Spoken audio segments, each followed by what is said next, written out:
Okay, so welcome everybody to this impromptu webinar that we have pulled together.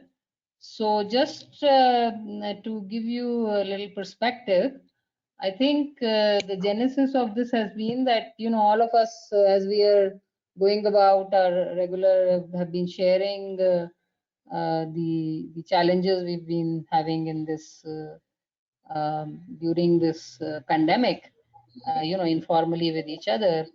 And, I personally was trying to see how we can help. In the first wave, we did certain things like making I can't talk to you right now. Yeah, somebody needs to go on mute. So in that,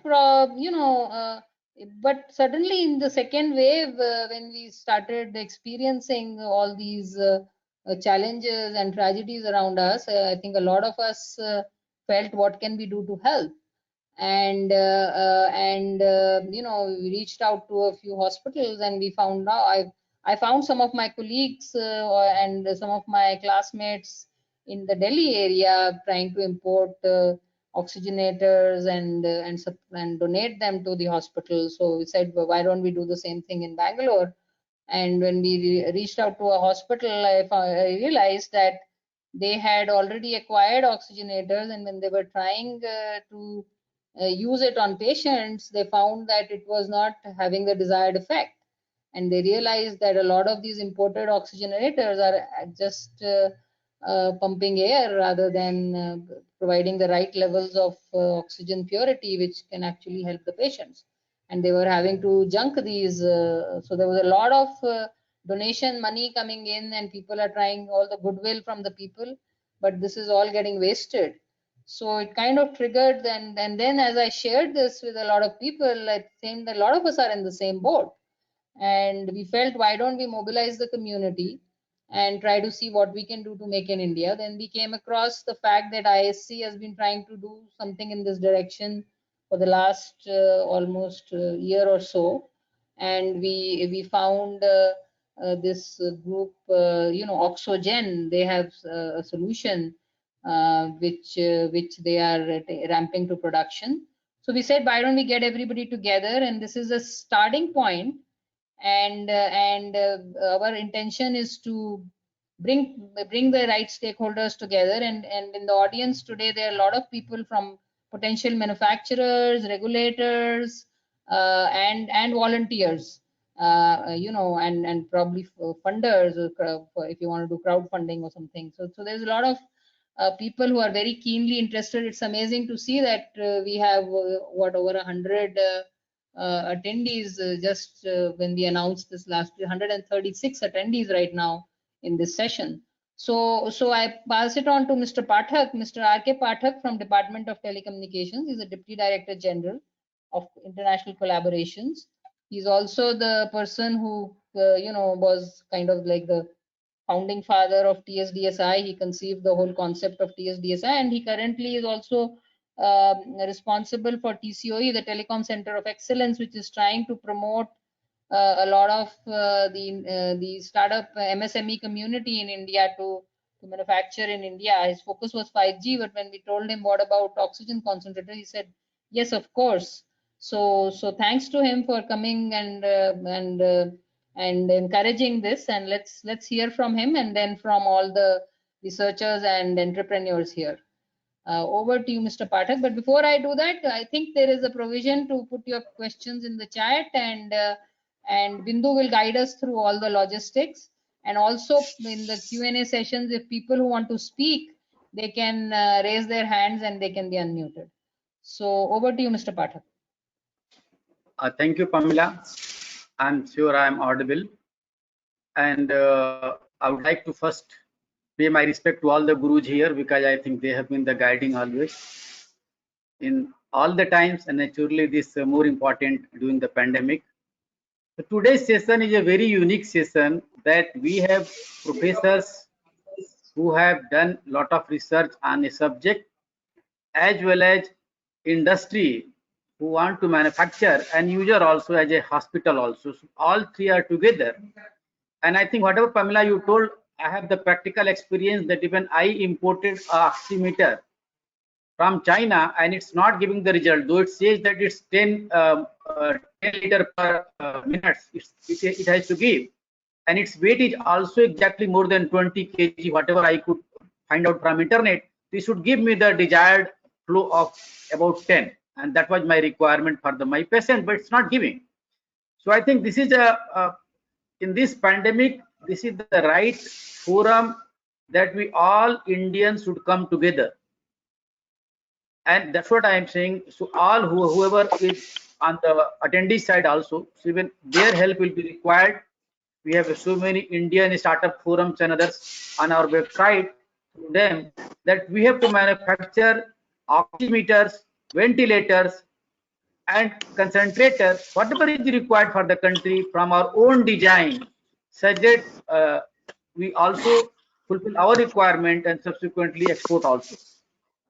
As far as TCOE India is concerned, presently they are doing the implementing, working as implementing agency for two schemes of Department of Telecommunication, and that is one is 5G Hackathon. In the 5G Hackathon, we have shortlisted 100 startups, MSME, and professionals. Even students are also there. So total 67 students and startup and 33 professionals.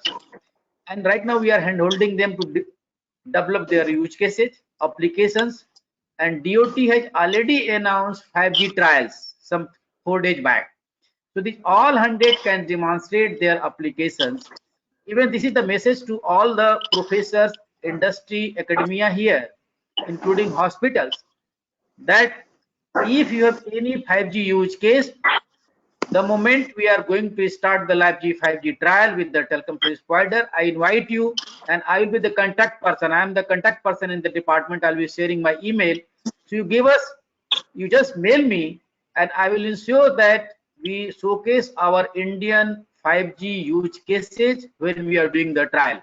Naturally, you have to bear all your expenses and I will ensure that I give you the access part. So whatever is available with the telecom service provider, whatever is available with the OEMs like Ericsson, Nokia, Samsung, Reliance Jio, they have been permitted, including CDOT, or even suppose if someone comes like Civit comes with their own technology, so I think they are also welcome. If anyone, I mean from you, is interested to showcase your technology, I will assist you in the live 5G trial. Other than that, we on 4th we started another scheme that is called Digital Communication Innovation Square, under which again DOT will be funding more than 10 startups who have already developed their proof of concept product beyond the proof of concept. So this will be just for 1 year scheme, and all the details are available on TCOE India website. With this, I would like to, I think today I am the listening mode. I want that let the professors and industry talk to each other so that we do a more novel cause of development of oximeters, concentrators, and ventilators, and that should be low cost as per our requirement. Thank you. Thank you, Pamela, and all the delegates here and distinguished panelists. Okay. Thank you very much, Mr. Pathak and Pamela, for setting the context. Dear participants, I'm Bindu Srivastav. I look after Marcom and partner relations at TSDSI. And thank you so much for the overwhelming response joining at such short notice this webinar on oxygen concentrators and ventilators.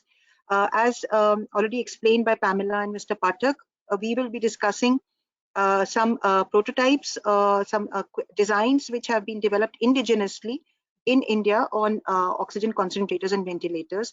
So here today we have experts from IISc Bangalore, Professor Raghavan and his team, who in the early 2020s started with development of a ventilator, and early this year they've also designed an oxygen concentrator. Professor Raghavan is from the Center for Nanoscience and Engineering at IISc Bangalore, and he led this initiative of the ventilator and the oxygen concentrator projects, and he would be sharing his experience, his team's experience on what it takes to develop, to design the prototypes, and how the manufacturing, what are the various aspects required for bringing it to the manufacturing stage. He's also, Professor Raghavan is also was earlier the chair of the IP cell at IISc Bangalore, and currently he's spearheading the initiative, the activities required to commercialize the licensing aspect and other regulatory compliances for the concentrator ventilator. So over to you, Professor Raghavan, to lead us through the first part of this webinar, which is from prototype to manufacturing. Thank you. Professor Raghavan, I'm going to unmute you. Sorry. Yeah. Thank you. Can I share my screen?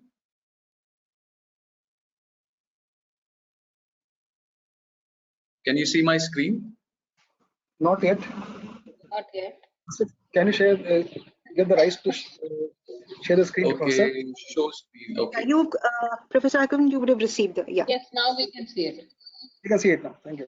Okay, and hold on. This is a new interface, and this day and age, there are many of these. Okay, can you see my slideshow now? Then I'm trying to see how I can minimize this bit. Yes, we can. Yes, we can see it. We can see it properly. Just a second here. Please go ahead. And yeah, and while we're waiting for Professor Raghavan, just a small announcement.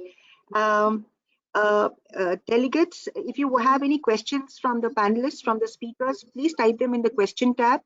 And should you want to exchange notes with your fellow participants or with others, please type your remarks in the chat window.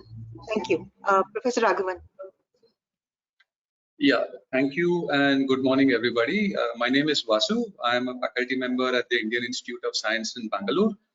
And I will not take much time. Over the next 5 minutes, I will set the stage and hand it over to the people who are actually making a difference on the ground. These include Dr. Justin Gopaldas, who is an intensivist in the ICU at Manipal hospitals. Praveen, who led the work on the oxygen concentrator, which is the need of the hour. Sushoban, who is now leading the effort on the ventilator. And then Anup Varghese, who is taking it towards commercialization. I thank TSDSI, Ms. Pamela Kumar, Bindu, and her team for making this interface possible. And I'm very glad to be here. I'm very acutely aware of the fact that today is the 8th of May 2021. That is why I have put it out there. And we don't have time to lose. And we are actually currently racing against time to make about, let's say, 10 to 25 of these concentrators and ventilators by the 15th to the 30th of May, as you will hear from the rest of the team. Okay, just to take you through our history really quickly, our entire journey started in January of 2020, when the first news started coming in from Italy. When I started talking to Justin and we started discussing this internally, as many of you may have, we very quickly realized that there is going to be a big gap in the supply demand as far as healthcare is concerned on this front. And remember, this was a time when there were no vaccines. And we came to the conclusion, as the rest of the world had come to, and you had started seeing quote unquote hacks for ventilators and concentrators on the web. We went all the way to the very beginning to figure out how we could push air into patients or oxygen into patients. So this is how we started. Okay. Our aim at that point in time was not to make it the cheapest, but to make it at the fastest time scale possible, so that before COVID hit us, we would have something on the ground. Unfortunately, as we started developing it, we realized that it's better not to make a biomedical instrument that is not good, because it might end up killing a patient more than helping them. And in any case, as we were going through this journey, the first wave kind of started subsiding. But as engineers, we couldn't wait. So we continued. And by about June of 2020, we had a concentrator and a ventilator ready, okay, in about 6 months. In manufacturing parlance, this is what we say is a product that has reached a technology readiness level of 8. Typically 4 is a lab prototype that looks like an octopus with wires hanging around. And then you come to this point where you say it's a TRL level 8, where it's ready for certification and mass production. So this is where we were at June of 2020 last year. Then, as we've been hearing over the last few days on just about every front, the first COVID wave waned. We lost interest. Okay, I shouldn't say we lost interest. Our interest waned too. I mean, the faculty team, the student team, many small industries and people who had joined us to help us on this road. But then a month ago, it started all over again. I mean, people started calling us and telling us that even if you have a concentrator or a ventilator that's half working, I would like to have one because it might save a life. And that's where we restarted this whole activity. The bottleneck is, and people ask us, why is it that you didn't go forward? It's a chicken and an egg story, right? We found it easier to work with the relatively smaller companies like Vasmed and Gas Technologies and so on. But these companies need some kind of a purchase commitment before they can put in investment in an uncertain scenario. But nobody wants to make that purchase commitment. The first thing they say is, okay, show us about 20 to 25 of these things before we make a purchase. This is where I think now the larger companies or corporations or people out there who might be able to step in need to step in, because Vasmed, as you will hear from them, their board has agreed to put in about 20 to 30 lakhs of investment to make the first 10 to 30 prototypes. But then they will need money to scale it up. Okay, so this was the main bottleneck. Don't worry about IP. As Bindu said, I was the IP chair and the entire policy framework is available. It will be available on the IIC website. It will be available for free for all practical purposes for those of you who want to make it on a no cost or no profit basis. If you would like to make a profit, then there is a 1% royalty fee of the revenue that will be charged, but it's an extremely small amount. But the key thing, and we would like to ramp up production by, let's say, the 30th of May, is to get the supply chain going, get the assembly done, and get certification done. All of this is happening in parallel on these two devices as we speak. If China can put up a, I forget, 1,000 or 10,000 bed hospital in 10 days, I'm sure this is something that we can very easily do. Okay. So with that, I am going to hand over the baton to Dr. Justin Gopaldas, who is from Manipal. He is an ICU intensivist. We've been working with him on day one, who will tell us what is the latest supply-demand gap scenario. He has told me that they need concentrators to ventilators in the ratio of 5:1, and I hope he will also then be able to tell you what is the latest status and what his view is on some of these prototypes that he has personally tested. With that, thank you. Once again, extremely glad to be here, and I hope we are able to answer many of your questions and we come up with a plan to take this forward today. With that, over to you, Justin. Good morning. I'm humbled with the request to be a participant, and I take the heavy burden of representing the end user of these technologies, which is a healthcare professional.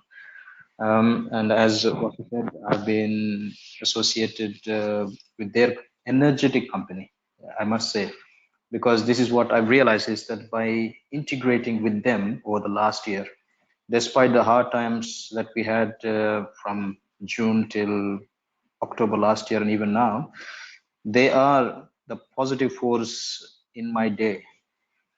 Interacting with them is the positive result that I take, even though we deal with a lot of gloom in the hospitals, particularly as an ICU doctor.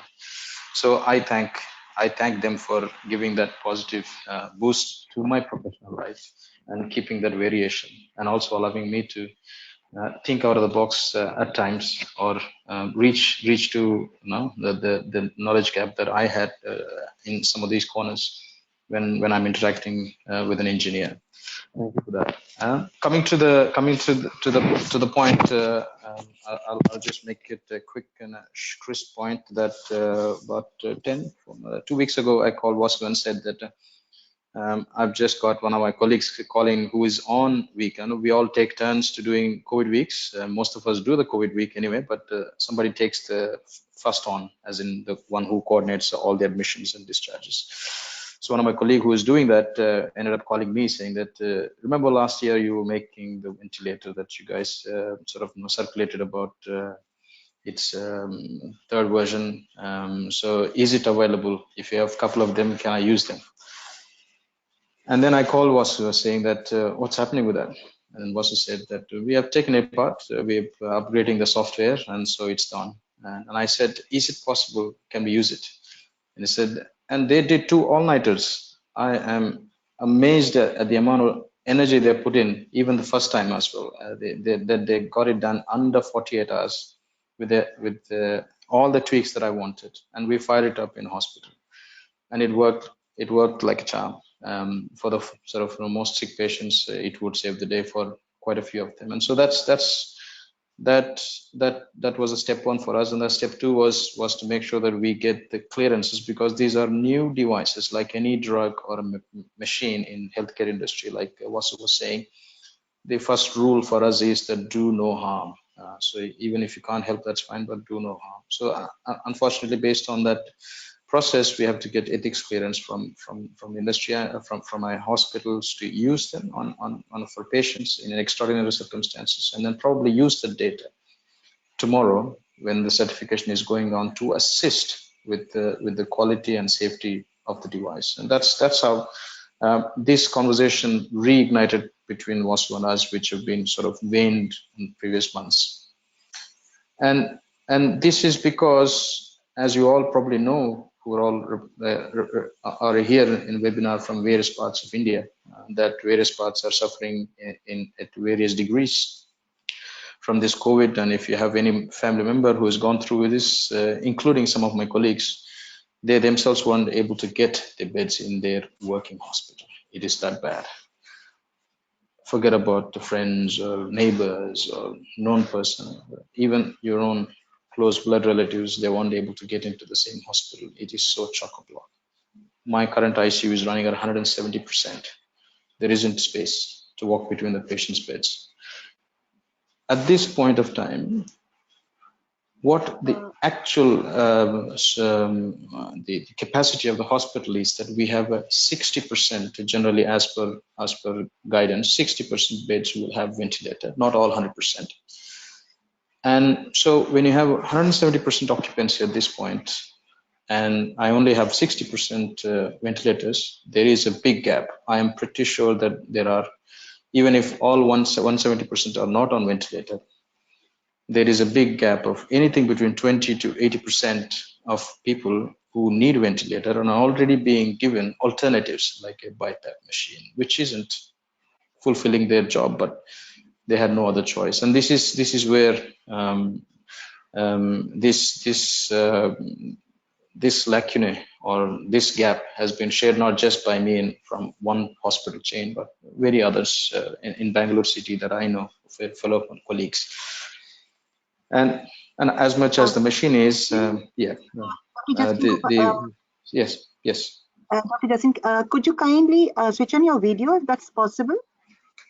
So no, I think the administrator had to switch it on. I think I don't have that capacity. So it says that administrator has to switch it on. Okay, we have enabled it. If you could, if you have the, you'll have to switch on your camera if you're getting that tab. Otherwise, we can continue. If you can find the tab easily. No problem. No, that's okay. That's okay. We'll just I think a couple more minutes and I'll finish my rant. Yeah. Thank you very much. No problem. Sorry. So essentially, my collaboration with the Indian Institute of Sciences and the lacunae or the gaps that we found, particularly in relation to intensive care or sick people who are in need of oxygen supply, are probably not and their needs aren't being met, and that's been increasing ever so, because every day passes, we have realized that we're no longer admitting patients who don't need oxygen to hospitals. So hospitals now are filled with oxygen dependent patients. We are only admitting sicker group of patients to ICU, which means that the chance of them needing ICU and also ventilator is higher proportion now compared to maybe 3 weeks ago. And yes, we are distilling admissions, but then based on the load of the cases, and most of these patients, when they come admitted to hospital, they will not leave because they are so sick, and this length of stay becomes 7 to 14 or even many weeks for some of the critically ill patients. We have what we call as a rotating volume of the hospitals, which is very low, and creating an artificial jam in the system. All of these things make resource utilization all that higher, oxygen need all that higher, ventilator use all that higher, and that's where the Indian Institute of Sciences project, which is up to date and fit for certification, as I see it, probably needs one last step of boost with the clinical use in a hospital setting, as we are trying to pursue that through our hospital ethics committee at this point of time. Hopefully we'll get through that in the next couple of days. And then once it is used for a clinical use, and it's probably ready for Drug Control of India's certification as well, and then mass production with no limitation of or worry, because it is an approved product. So this is what I'm looking forward to, because this wave is still ongoing, and we haven't reached the peak yet, and we can see that the patients are still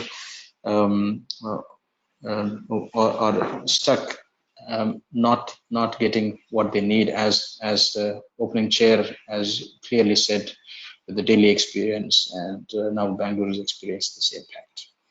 And with this highlighting of lacunae and our end user request for more of these devices, and with Vasu's leadership and the friendship, that we've come to address some of these things, and hope the rest of the panelists would explain the journey in a little bit more scientific and detailed way. And I hope that this would come to a meaningful result and help people in these difficult times. Thank you all for the opportunity.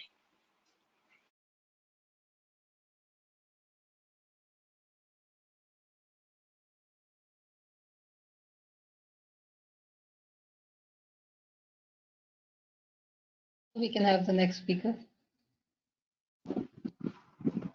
Professor Raghavan, I think you're muted. So can we introduce? Just a minute. Let me try getting you unmuted.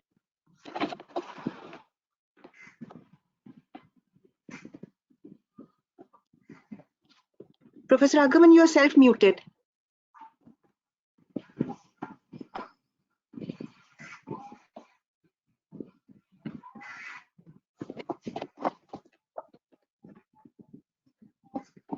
Okay, can you hear me now? Okay.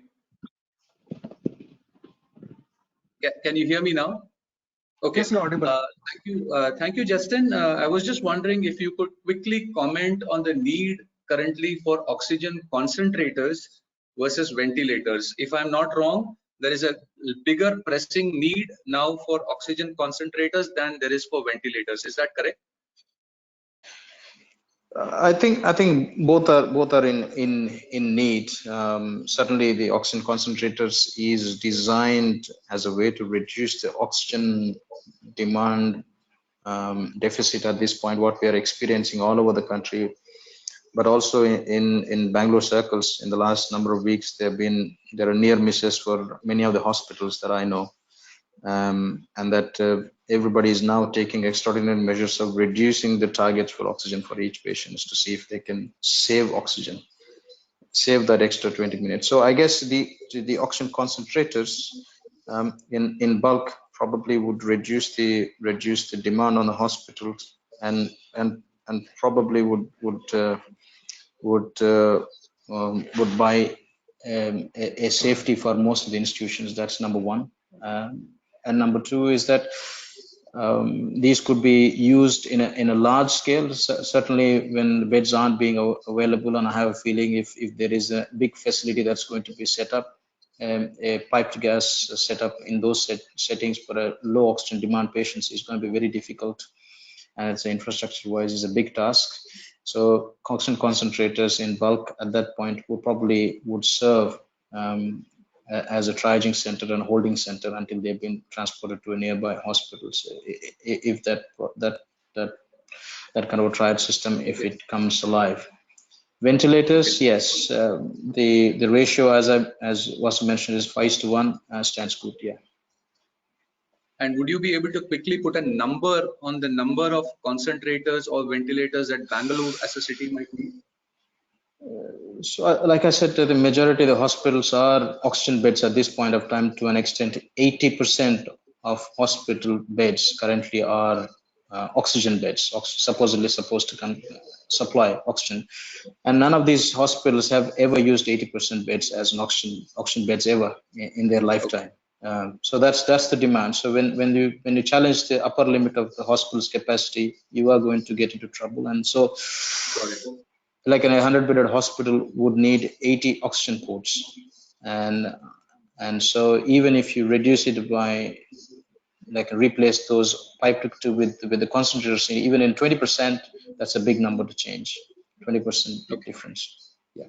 So an upper bound would be the total number of hospital beds in Bangalore, and they would all need at least one oxygen concentrator, and maybe 1/5 of them would need a ventilator, roughly speaking, if one wants to put numbers, right? Absolutely. Okay, excellent. Thank you, Justin. Of course, we will, please hang on. We will need your inputs as there will be questions later. Now we will go to Professor Praveen Ramurthy, who has been leading the effort on oxygen concentrators. And I must admit that I have been more of a coordinator and putting together a team of experts in place. Praveen has been leading the the oxygen concentrator effort from day one on his own. While one team in STEM started working on the ventilator, he started working on the concentrator. There is some confusion between a oxygen concentrator and a oxygen generator.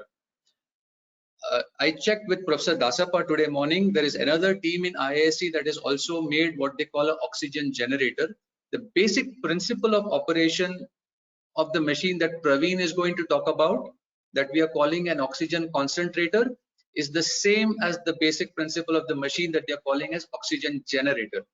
The only difference is the one that Praveen will talk about will be able to deliver somewhere between 5 and 10 liters per minute of oxygen.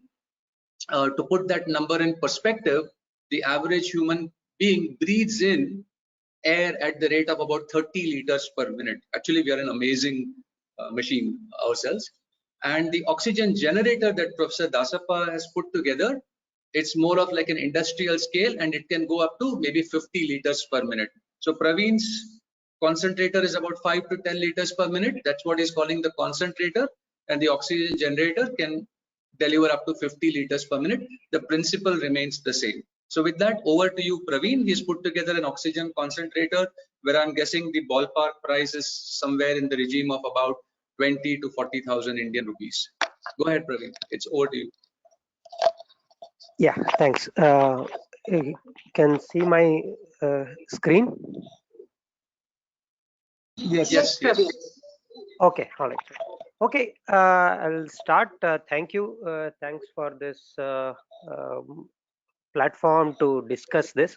I agree with all the previous speakers. This is such a important and interesting systems that we have. It could be made better. That's what so, and also I actually just got off from another discussion with BBMP, where we trying to place order for 1,500 oxygen concentrator from China. Nowhere else it's available. But on the same breath, we were discussing with other groups from government agencies, various government agencies, that lot of Chinese concentrators has issues with purity at even at 3-4 liters per minute.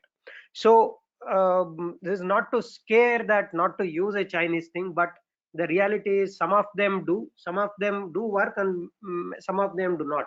So there is a challenge, and that's where we are right now. I'll very quickly run through what we have, what the story behind how we did this, and then where we are right now, and then we can take questions based on that. So, we three of us in our group, we started working on the oxygen concentrator. We are new to this system, but of course, I'm from materials engineering department, so we started looking at the materials perspective. We started putting it together, understand what all the problems and what can we do. This was early 2020, right? And then within a month we were able to come up with a system. I'm not going to discuss this. So there were enough scary news items that came that we have enough oxygen problem. This is way back in 2000, right? So we looked at what all out there. Why do you need oxygen for in medicine? How does it connect to COVID care? I am not sure how all of this, what I'm showing you here in the left hand side, is correct, but these are the things that are what we could get from literature. And on top of this, WHO has put out a document showing how to make a oxygen concentrator, right? That was openly available to everybody, and we searched quite a bit, and many all over the world, not just in India, have started making it, and all of them, none of them were able to get above 50%, right? That was the challenge. That's where we stepped in, said, look, there is an opportunity here to do something, so let's start looking at little more carefully. That's again, these are the three guys, myself, Bhaskar, and Dr. Arun. All three of us got together and then started building very basic system to see whether we can start generating. This system design was actually taken from WHO document, which I showed you here. This is available. I can share with anybody as we go along. All right.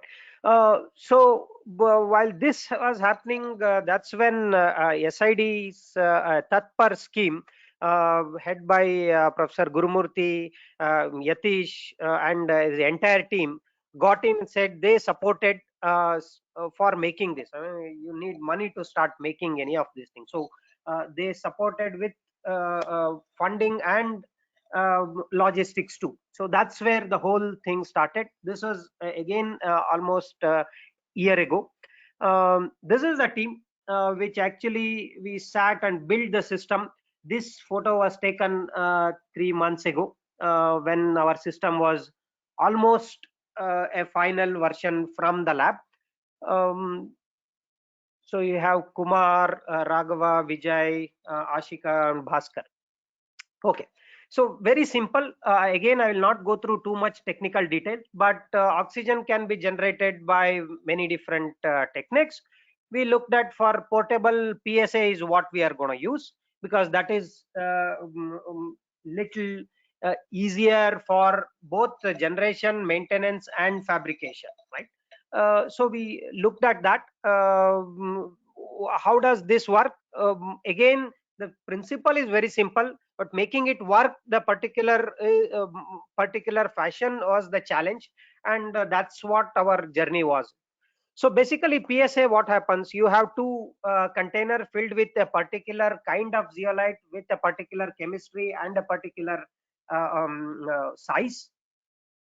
You push air through one system.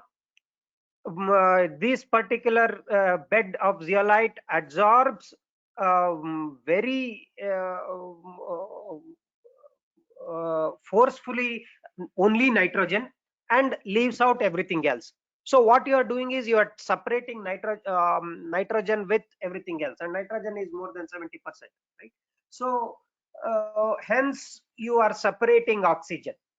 So what you do is one side you push it, it separates, you open, the nitrogen whatever was separated comes out, oxygen is left behind. While this is happening, the second chamber is opened and then that is pushed. So you keep doing, swing the pressure between one chamber to another chamber, so that you separate oxygen sequentially and collect it to one container so that you can give it continuously. That's the most simplest explanation of oxygen concentrator, right?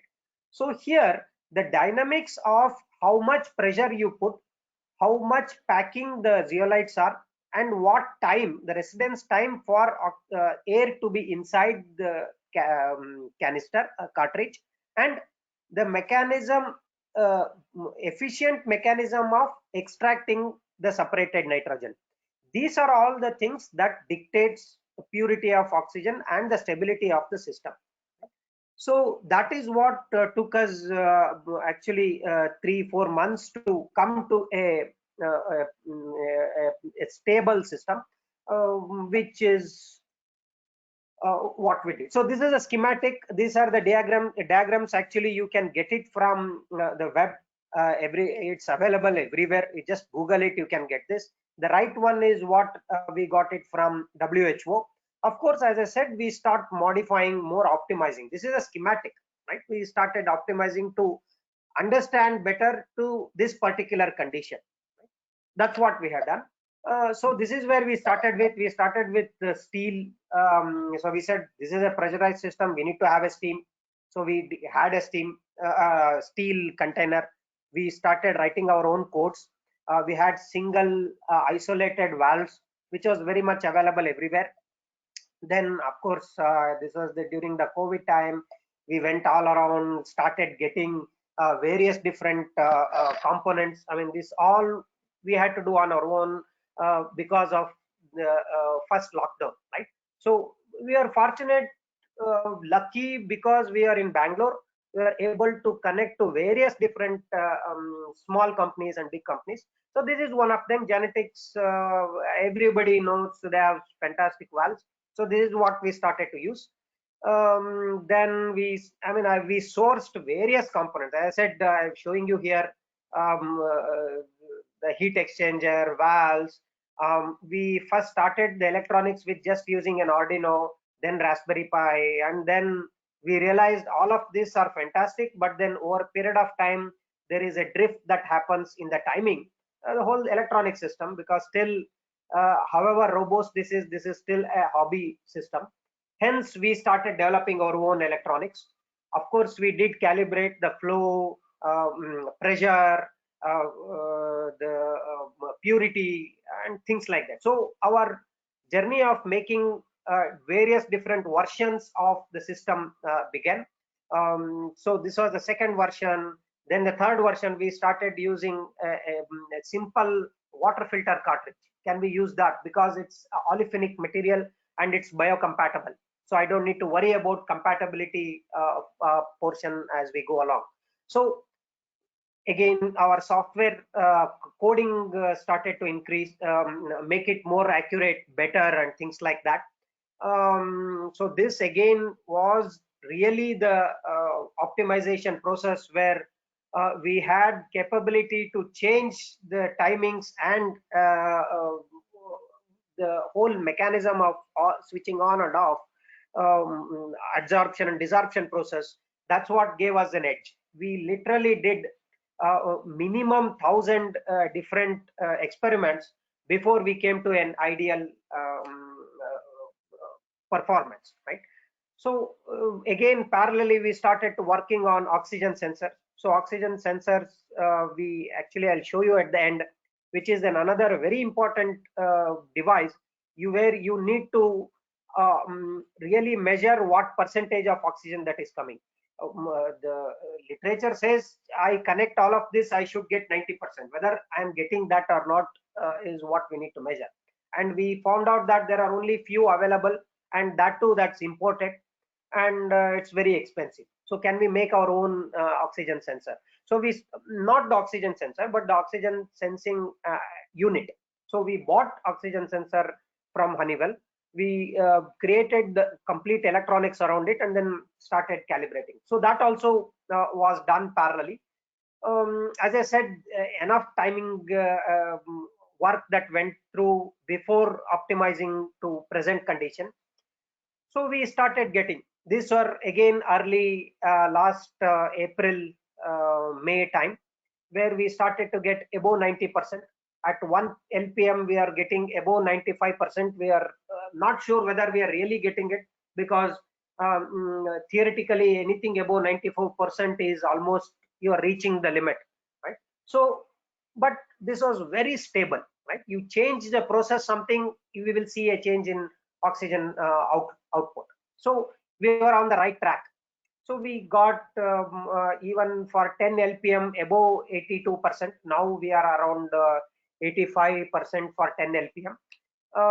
So these are the different progress that happened. I will really go through a little quick, and then we can discuss at the end if there is any question.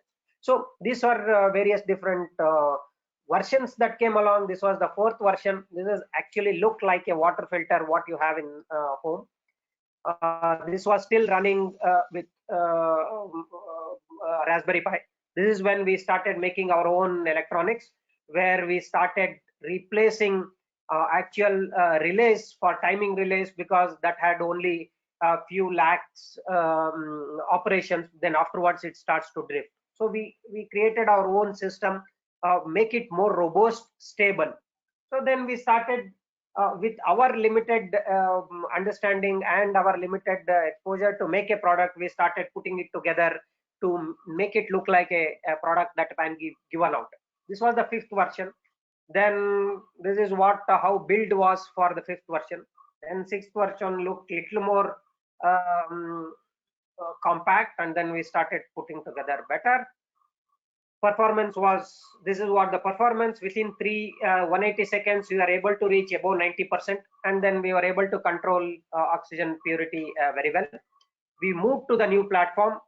This was the this is the handheld oxygen sensor where it was made in-house, and where we put a packaging, and then I will show you the packaging as we go along. Okay, this is the 7th version, where we have again almost the final version, and this is where we started to build. This is the 7th version which was there, and then we SID reach, we were able to rope in people who do product engineering, and then we started to put this together. We started to look which location, how does scientifically, technically, which position it should be there, those kinds of things. We came up with many different, actually the team which was looking at the design came up with many different designs. Of course, once that is happening, this was the last version. We said, we thought this is where we will stop at, but this is where we stop. This is the final version that has come out of our lab. This was the build process. This is how it looks like right now, where you have flow output, and I will just run a video of that.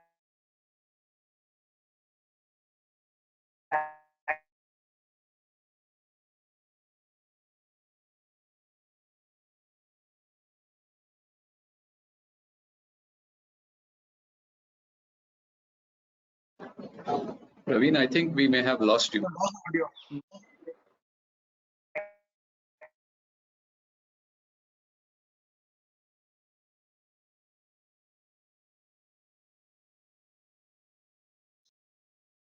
This is Vasu here. Can we actually? Okay. Sorry. Yeah. Go ahead, Vasu. Go ahead. I mean, I thought we had lost you in between, but go ahead.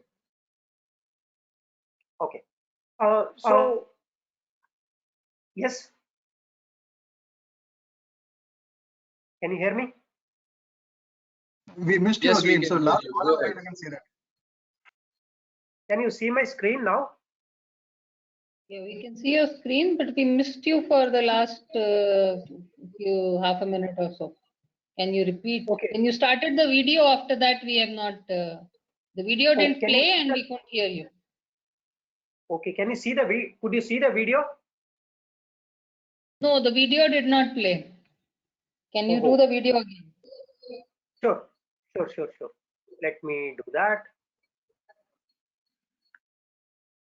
Praveen, what we could do is, otherwise you could We can run all through your mute our videos. We can mute our videos so that. Can you see the video now?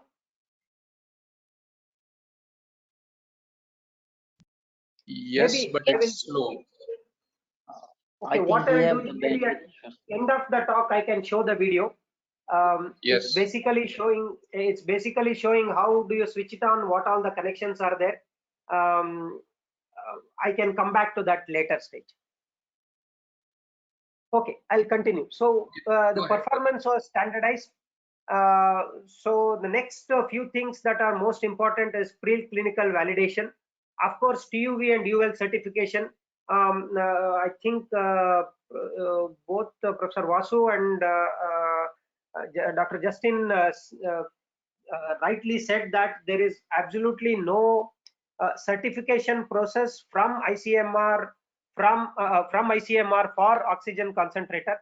So there is a process to develop something, but there is some clinical validation to do that. There is some design of experiment that has been done. We are in discussion. Actually, right now, system is going to BMRCI for evaluating this. Once that is done, of course, TUV and UL will do the certification, but that is only for electrical safety or EMI shielding and things like that. But that won't do any oxygen or how it would perform clinically or kind of thing. So that is one. And since because of so much overwhelming response, IIC and SID has taken on itself to help us with this program. As I said, Times Group, SID team, it's called Tatpar. They have taken as a single point contact for taking this further. Any NDAs, licensing, technical discussion, any of these things they will do. Of course, I am always there to help any technical thing, but since making it a one single window would be helpful to taking this further. Right, that is that. Second, the challenges in this is there are 3-4 components. First, one of them is zeolite.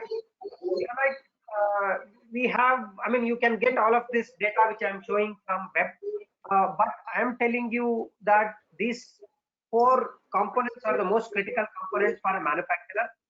Zeolite is a major challenge right now because the demand. So there is an effort to get it at a central place, or groups together come together, take it, and then distribute kind of thing. I think there is enough push that also is coming from the government side. So I would suggest if somebody is interested to start making this, make a group, come with SID or any other group. Together we go to the as a source to a manufacturer and can get this. That is one. Second, compressor. This has to be a particular specification and above to get a particular purity. So there are many companies. This specification again, what I have put is what is available on the web. You can search on Google and then get it. But then more specification and more details, I can come back to you as we go along. Third one is the control board. Again, control board, I see a lot of DIY people all over India started to make their own, which is what we did almost 1.5 years ago. So I would suggest to anybody, instead of reinventing the wheel, you can go ahead with the control board what we have.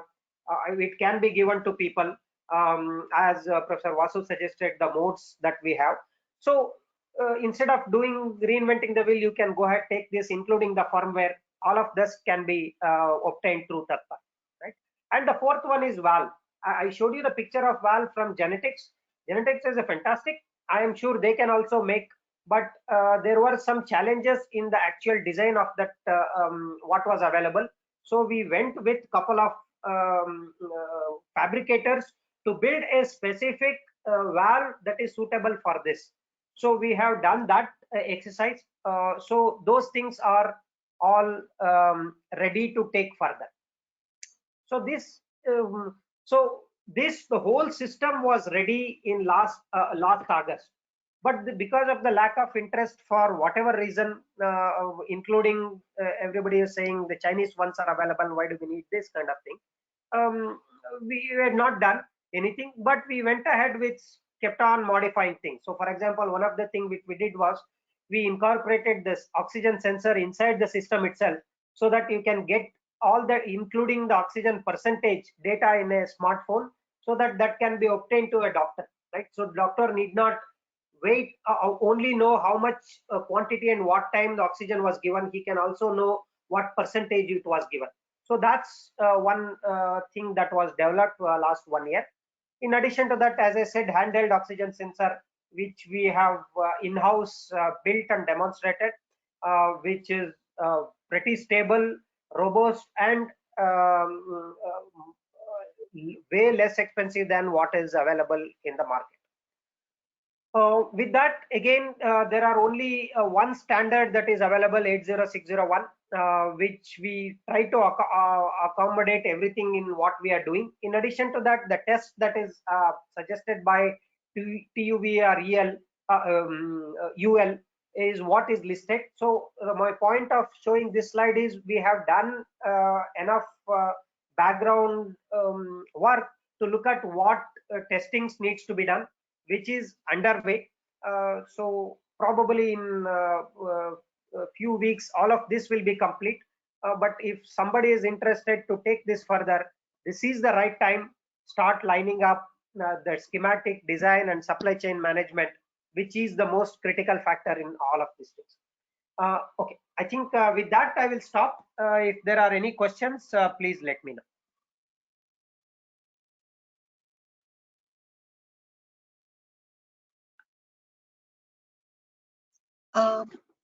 Professor Raghavan, we have lots of questions.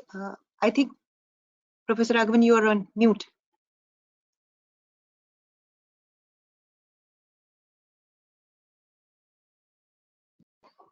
Okay, thanks. I believe I was muted there.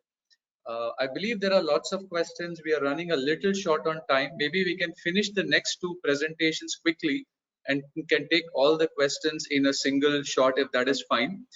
But I'm guessing there'll be one question, Praveen, if you could answer this very quickly, that would be upmost on everybody's minds.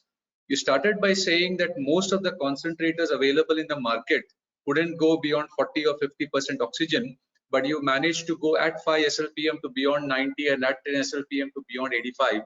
So what is the critical design difference in your concentrator that enables this difference?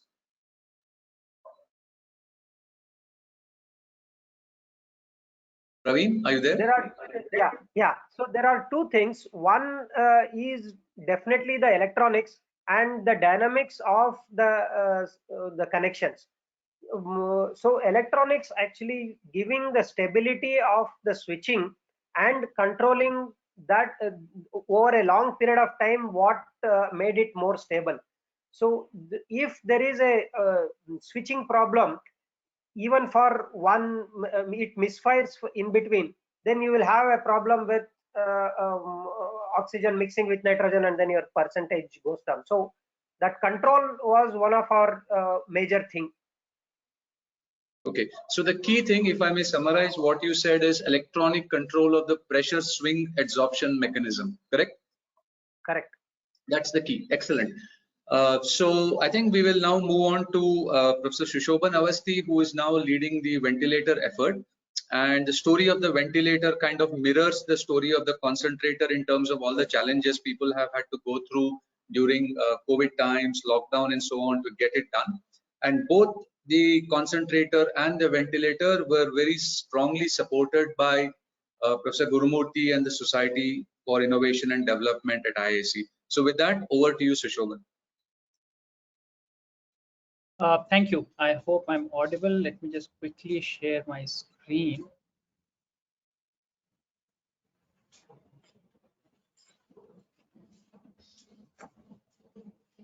Just 1 second. Okay, okay. Can you see my screen by any chance, Vasu? Not yet. Not yet. I'm wondering if the organizers have to enable screen sharing for Sushoban. That's been done, Professor Raghuvan. Dr. C, you would have received a tab for making you the presenter.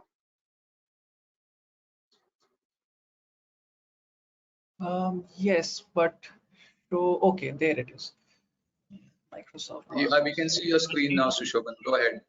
Thank you. So, okay. So, thank you for joining. So, I'm going to talk about Indigenous ICU Ventilator. The story started last year when there was a panic and there was a general understanding that there's going to be a shortage of ventilators in fight against COVID. So, we started developing one, and there was a lot of support from IIC, etc. But before we even get to the details, maybe what is a ventilator? This is the simplest figure I could find online. Essentially, ventilator allows you to breathe artificially.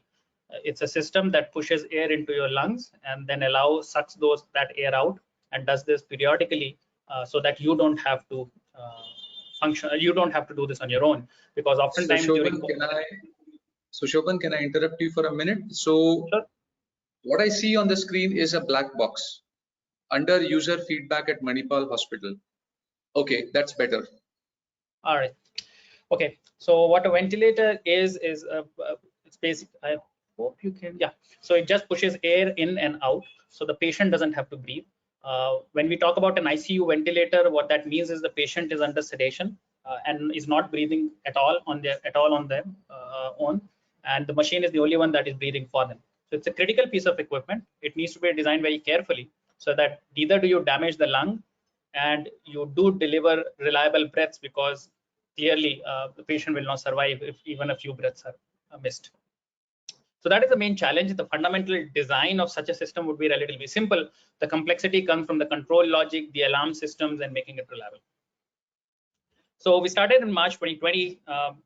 The thing looked like an octopus. This is something on the left. Over a period of the next few months, we were able to get it into a system that looked like something on the right that met the performance specifications for what a ventilator should be doing. And at that point, for various reasons, there was no interest in the market to sort of take this any forward. So we left it at that and moved on with our regular jobs. And that is where it stood as TRL8. In fact, if you're interested, I urge you to click on the QR code on the screen. It will take you to a YouTube video that we had uploaded back in June of 2020. Where we are today is we have a system which we believe is at TRL9. And it's we have assembled two such systems. One of them we sent to Manipal. I'll show you a video later. And one of them we are planning to send to Intertech, which is our partner in certifying the system. Because the critical piece again is to get it certified, the critical piece, because this is a critical piece of equipment.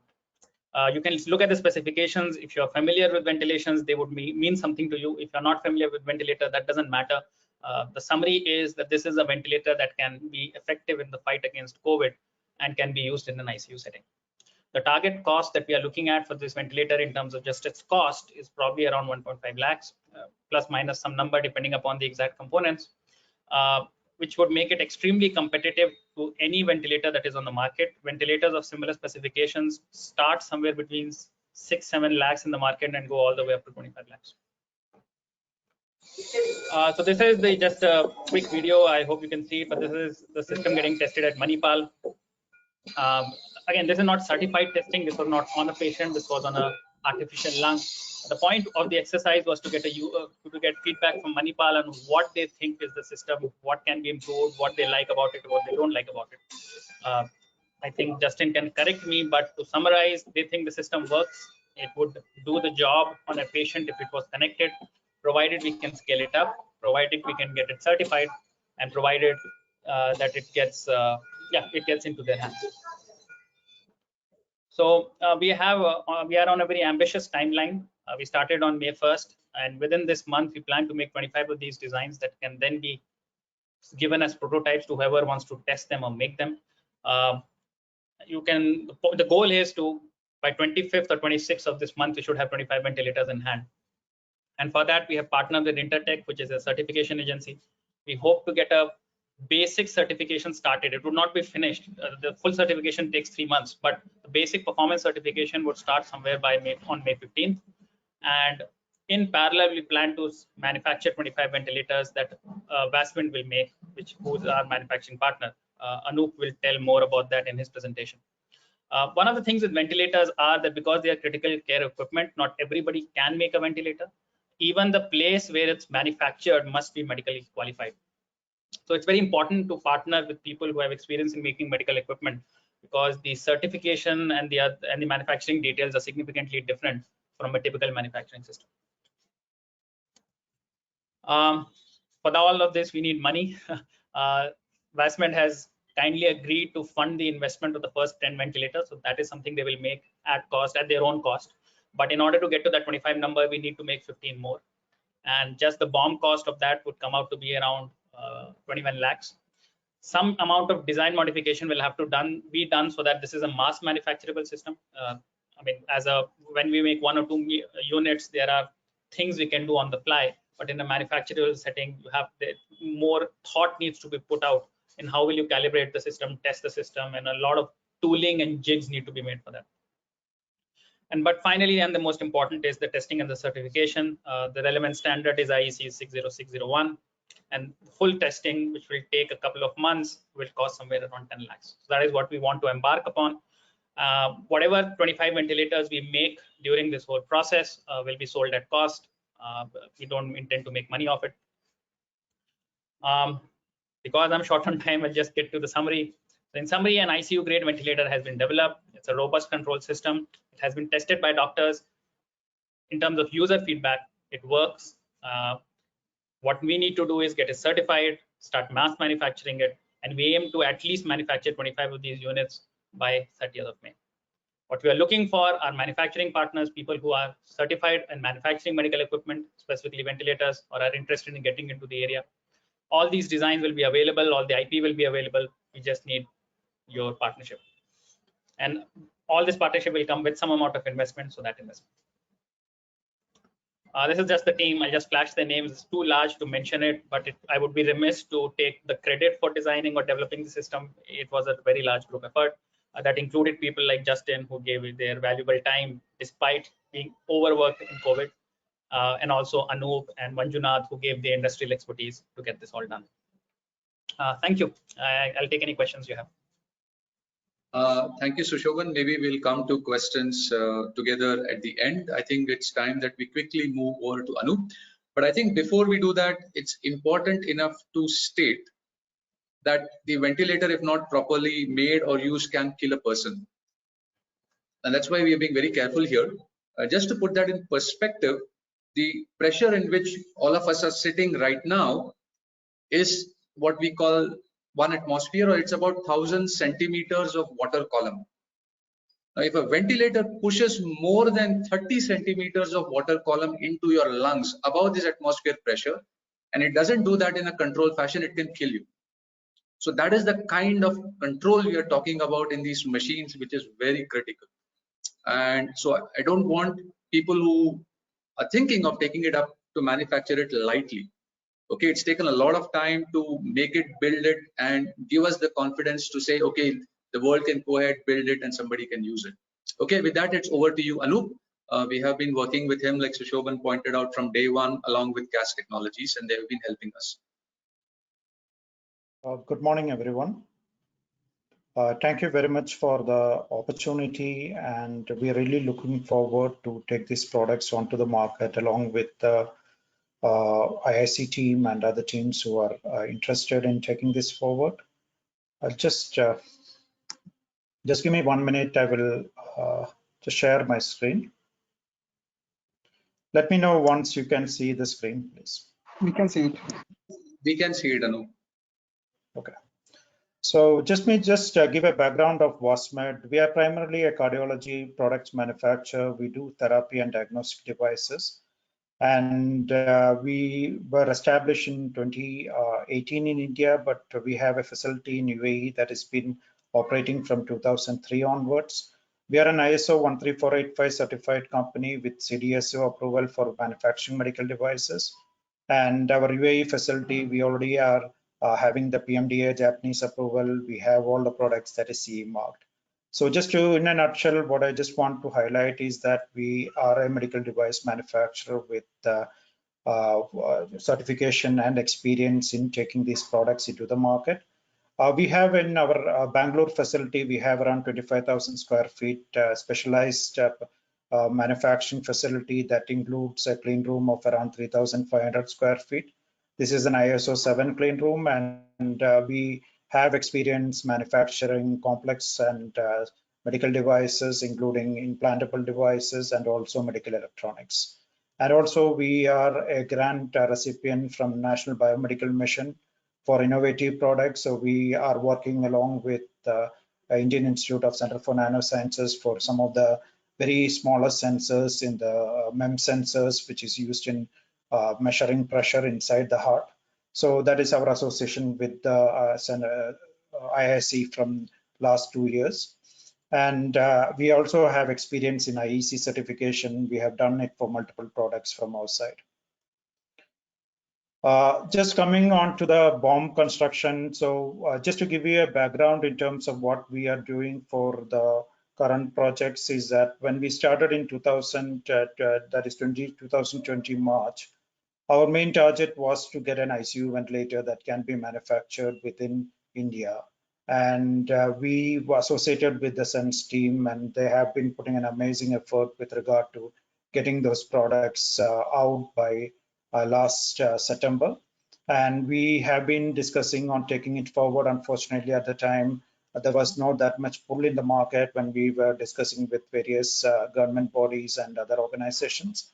So it got a little delayed, but at the same time, the interest is still there. And now we really want to take this forward. And we are already sponsoring around 10 ventilators to be fully assembled under our investment. And also, then when we came to the oxygen concentrators, we were working in terms of 25 oxygen concentrators to be also manufactured from our investment. So just looking at the bomb itself, so we have been working on the last couple of weeks on improving on the bomb and looking at the DFM on the device. And as such, we have identified almost all the sources for the bomb and for the current 25 numbers, and also to scale up of 100 numbers. So majority, around 30% of the bomb is in imported components, and around 10 to 15% is electronics, and remaining are all sourced within India. So we have engaged with most of the suppliers for this, and the orders has already gone out for this 25 numbers, and we really want to scale it up to the 100 numbers at the earliest possible. On the ventilators also, like Professor Shushoban has pointed out, we have been working for the last 1 year plus on this. And now the device is a stable device, and the composition of the bomb itself is around 30% of the electronics, around remaining coming on to fabricated components, and also the pneumatic components. Now, from the scale-up perspective, we have already allocated an EST facility around 20,000 square feet within our facility. We are a medium-sized company. We have around 50 production staff right now working with us, and we have allocated a team specifically for this product. And the team can assemble on our first assessment around 20 to 30 devices per day. And as we add more team members, we can scale it up further upwards. The supply source, as I have been informed, we have already identified, including for a couple of challenges that Professor Praveen was identifying, especially on zeolite and compressors. So this zeolite, we have identified a lithium-based supplier and already placed for 150 kilos, and we are working with them to increase the quantities. And second is with regard to getting the compressors also, we had 25 is already ordered, 75 we have requested a back order on that, so it will take some time for that to come in, but still we are hoping that by the time this 25 is completed and we are able to take it to the market, we can scale it up to the 100. So from that, the critical imports with longer lead time also, we have reached out to around 100, and we are looking at local sourcing also, but at the same time, we don't want to affect the performance of the device, which the Professor's Praveen's team has worked on. And from our side, from Basmet side, what we are offering is we have worked on, as I said in the beginning, like we are sponsoring the 25 oxygen concentrators and 10 ventilators. And we are also supporting the team with regard to certification and clinical testing. We have experience in that. From the enclosure side, we are working on the DFM so that manufacturing is made smoother. So our mechanical team is working along with Professor Praveen's team also, and also some of the fabricators locally in Bangalore on this. So we bring in the medical device expertise, the ISO certifications, and the CDSO approval for this manufacturing these products, so that the product meets to all the international requirements. And this is a good product with regard to performance. What we want to make sure is that from the manufacturability also, it comes out as equivalent to any other medical device. Couple of challenges we are facing. Like I said, we are a medium-sized company. Working capital is something that we need to look at. Already we have committed for the 25 oxygen concentrators and 10 ventilators, but we would look at some pre-ordering and distribution support to scale this up further.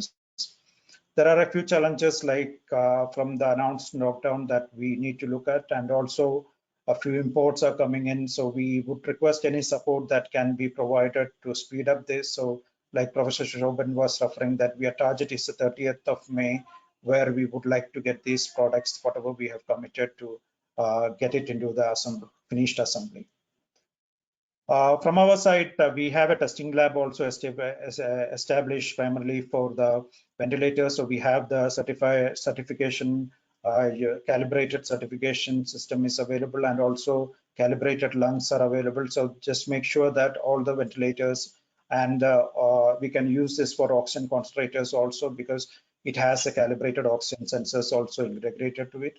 So this setup is available, and we can scale up this testing as the volume of production increases. And just a quick update, as Professor Srinivas has selling. So we just had, our UAE team were recipients of NASA JPL ventilator last year. So this was developed by NASA JPL for supporting the COVID situation. Just to differentiate between this ventilator, this is an emergency ventilator with manual support. I just want to highlight this because this is also available, and we have assembled multiple units of this, and any support that this can give in the current situation, we will be happy to give these products to the market.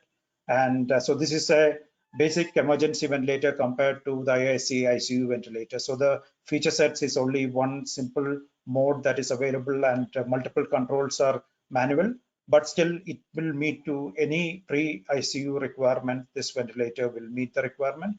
This is having an FDA EUA authorization. So that is just a summary. So this is my contact number. I manage the operations for Wasmed, and my email address is varghese@wasmed.in, and mobile is 9900263325. So anybody who is interested in partnering, or I already have a lot of requests that came in, and we are happy to support. Like we said, we are not looking this as a profit enterprise. We are looking at how to support IISc and to take it into the market so that it helps the market situation. Thank you very much. Thank you, Anup. So Bindu, I think from our side, we are done. I request you to take over from here and coordinate the rest of the session. Thank you. Thank you, Professor Raghavan and colleagues from IISc and Wasmed. We have an overwhelming number of questions, but in the interest of time, yes, Pamela.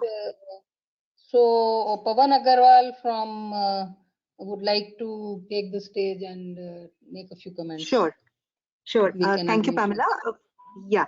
So we have Mr. Pavan Agarwal, Secretary, Ministry of Commerce, with us, and I'll request Asif to please make him.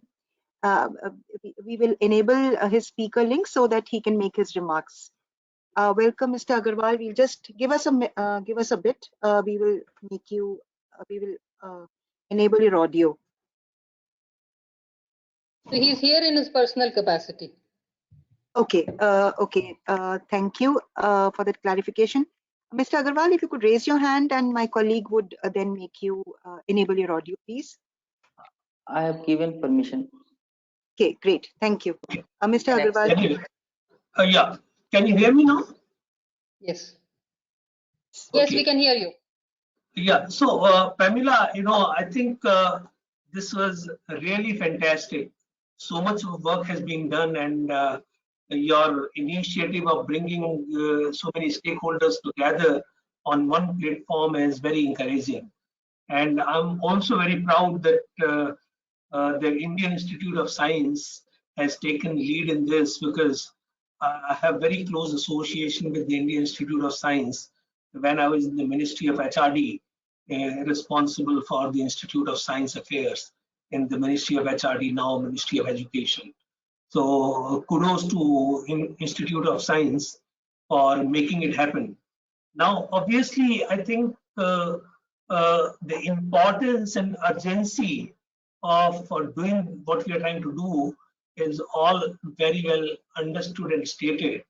I can, even though Pamela mentioned that I'm here in my personal capacity, but I think these days personal and official capacities are all getting mixed up, So we are in a crisis where whatever we can contribute, we should.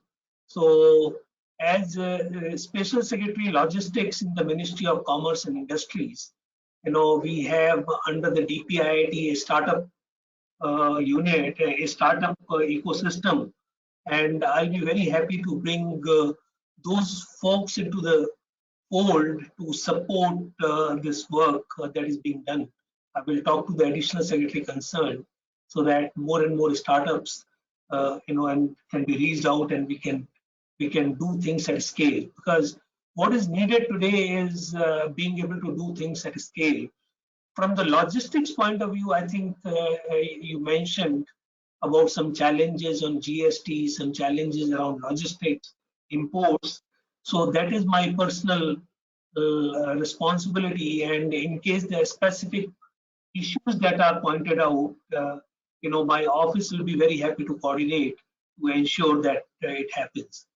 On funding, obviously, I'm not able to commit any funding from the government side on this, but I'm sure we can figure out how that can be organized. But more importantly, I'm sure that many people on this call and many people that I know of, they would be interested in making initial investments, at least to take up these initiatives to a little larger scale.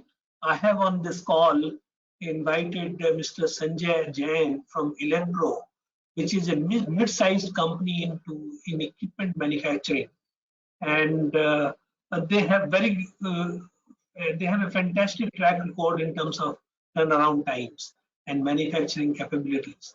And he has already conveyed to me on social media that he would be willing to fund this initiative to the next stage of development. So I will connect Sanjay, or if Sanjay is there on the line, we can also get him for 2 minutes on the call.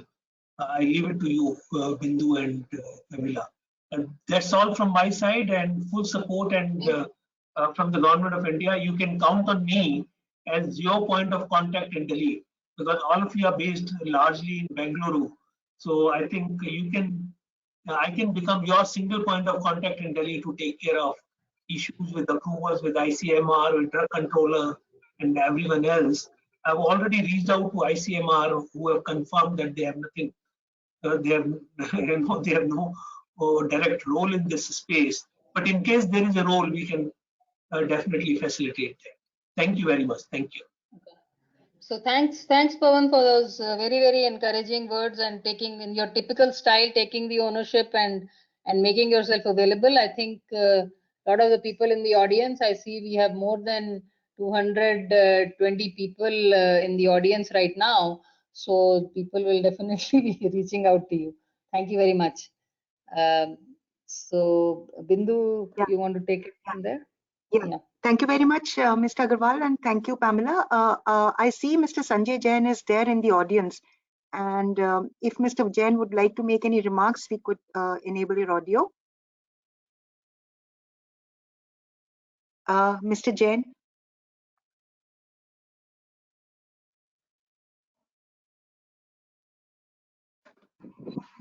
You can unmute Mr. Jain. Yeah, I'll do that.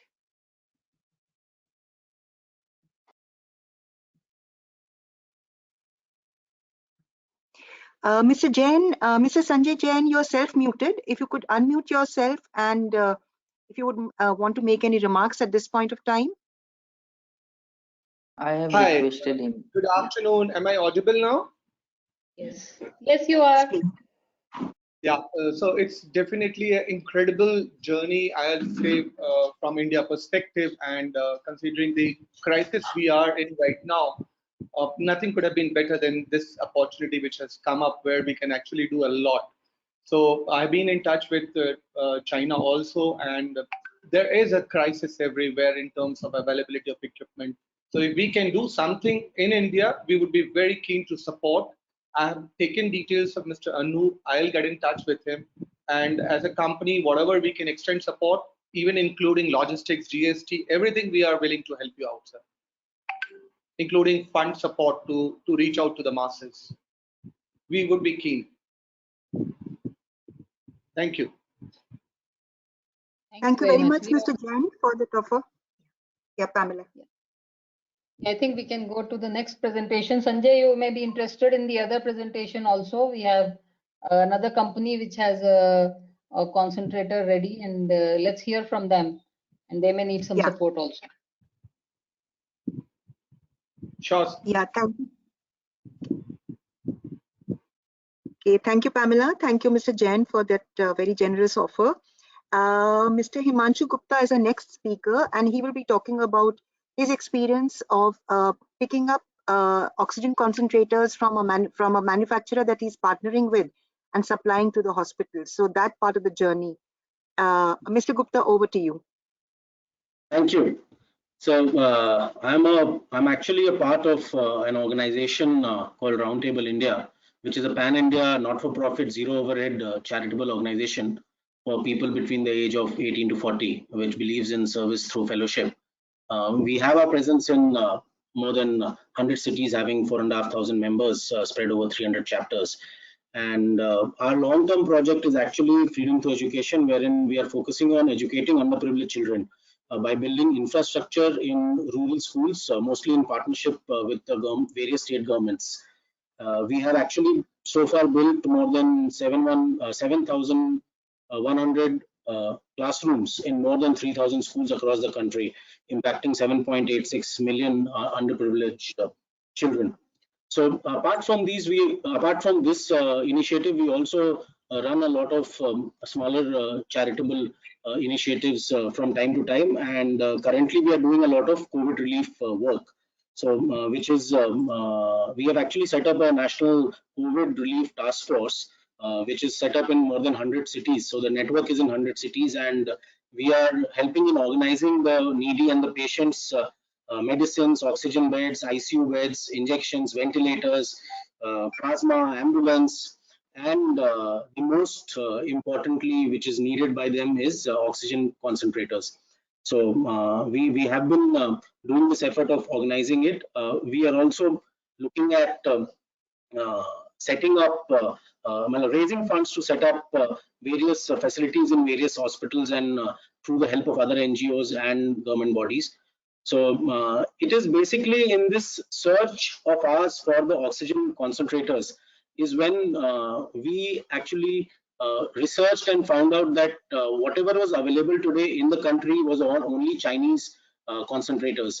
So all these Chinese concentrators coming into the market are being sold at fancy prices, and that too with advance booking. And once you make a payment today in 100% advance, the machine will be delivered to you in 15 days from the date of payment, and there is no guarantee from the manufacturer, because obviously he is Chinese.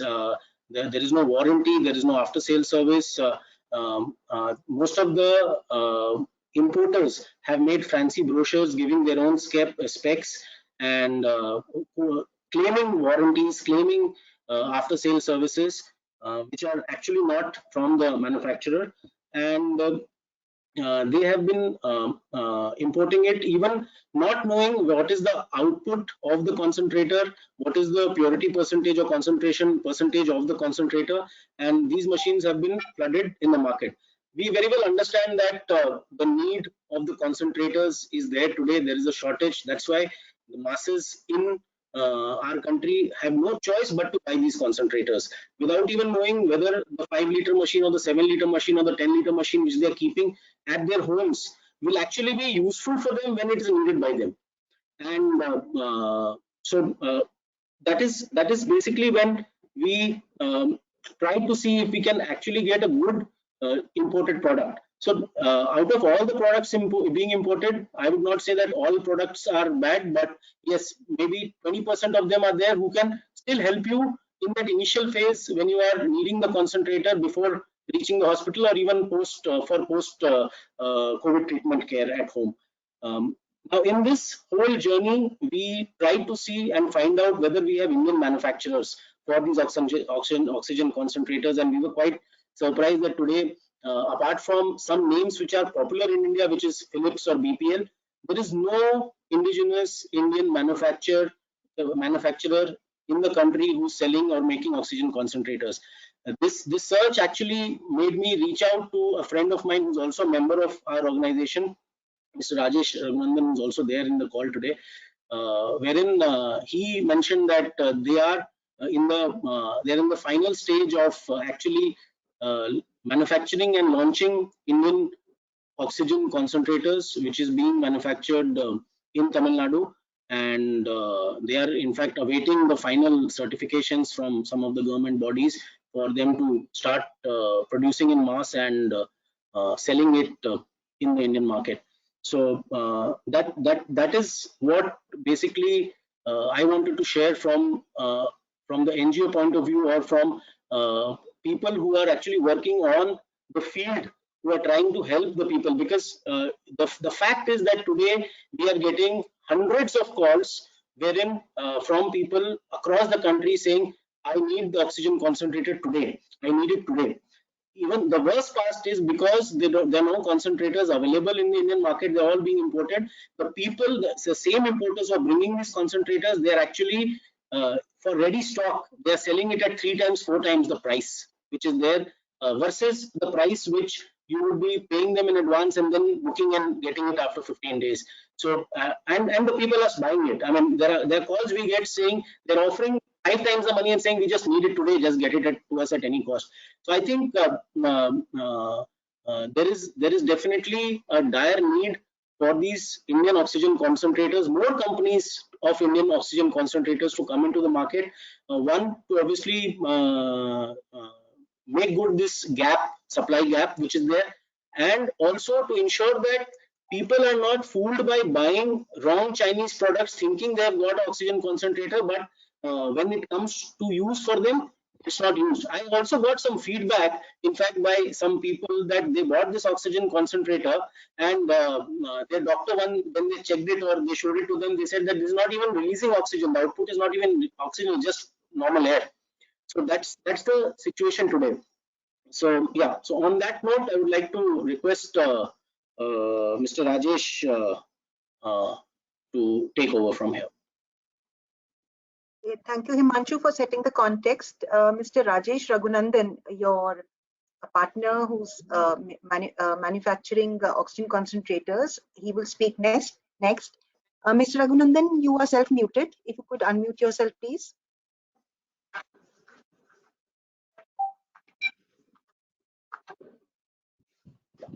Thank you. Yes. Thank you so much. First of all, good afternoon to all the panelists present here, and I think it's a wonderful forum to understand the need of the hour at this point is oxygen concentrators across the country. And on the same pursuit, I mean, I've been engaged in distribution of a few of the medical wellness products and medicines, predominantly based on cancer-related products and hygiene products. And in the pursuit of the urgency which is required for oxygen concentrators in the country, kind of led me towards looking out for an Indian manufacturer. And that's when, as Himanshu just mentioned, that there are not many, or not even anybody at this point, at least in our search, we were completely unable to locate an Indian manufacturer. And at the same point is where we are a team of young enthusiasts who are also working on to produce an Indian made in India oxygen concentrator was being developed in Tamil Nadu. And I think we have done all the prototypes, and we are in the phase of getting the final certifications done from a few of the government bodies. I would like to play a small quick video if you can get access, so that you can just show the last prototype, which is ready to go to the market, kind of a stuff. Would it be possible to give me a screen access? We will give screen access to you, Rajesh. Yeah. Please check. You would have received a message on your screen.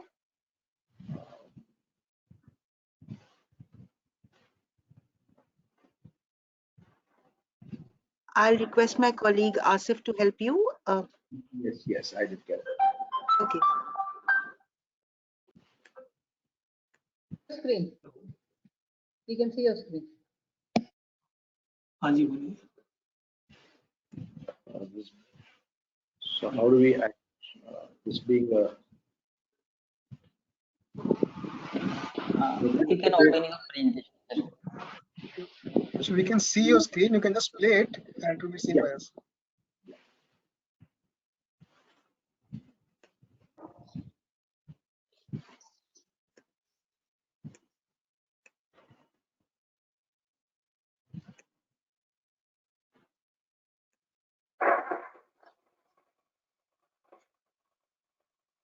Hello. बात हुई उससे?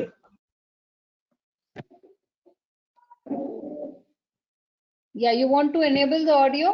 Number भेज दो. आपका audio low है. You can increase the audio if you want.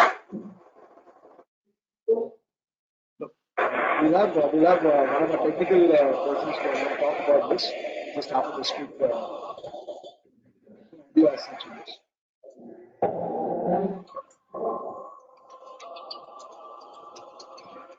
Rajesh, do you want to maximize that video screen on your desktop or laptop? Full screen. You may want to go to full screen.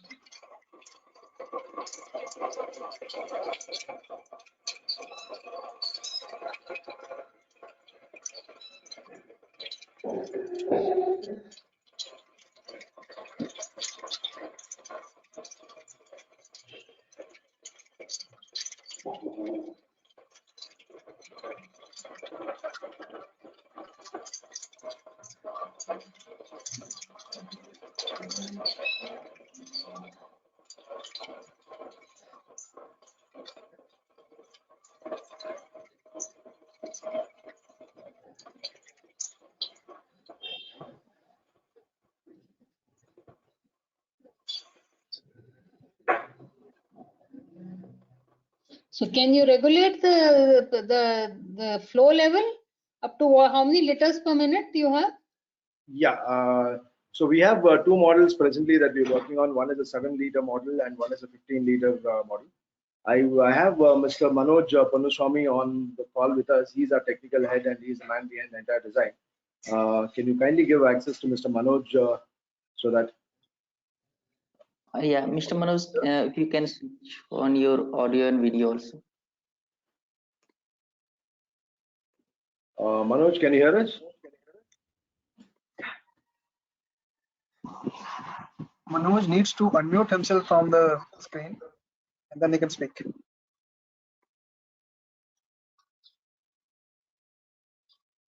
He have unmuted himself. Can you speak, sir? Manoj, you're there?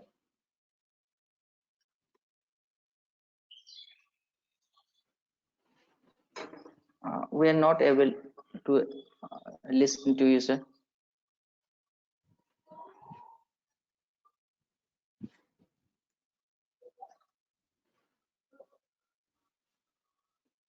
Manoj, can you just unmute yourself, please?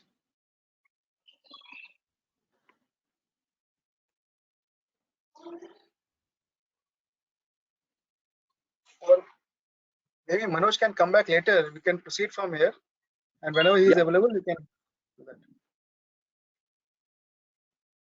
Yeah. So coming back to the thing, yes. So that is what the development has been, and we are awaiting a few certifications at this point. So once the certifications are on, we'll be ready to go to the market.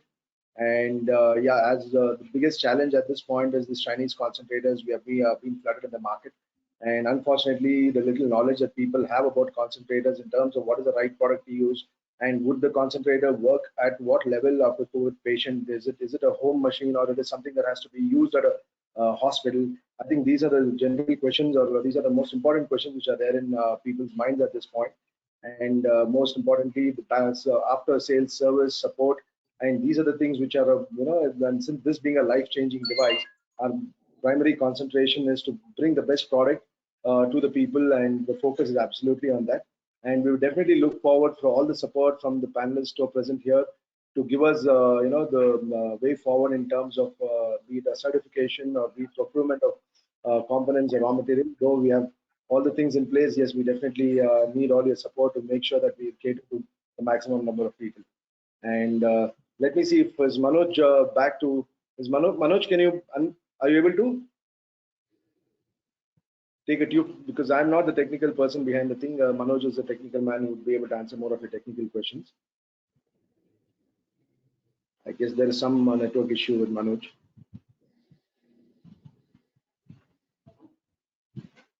So what is the name of this company? It's Oxygen, huh?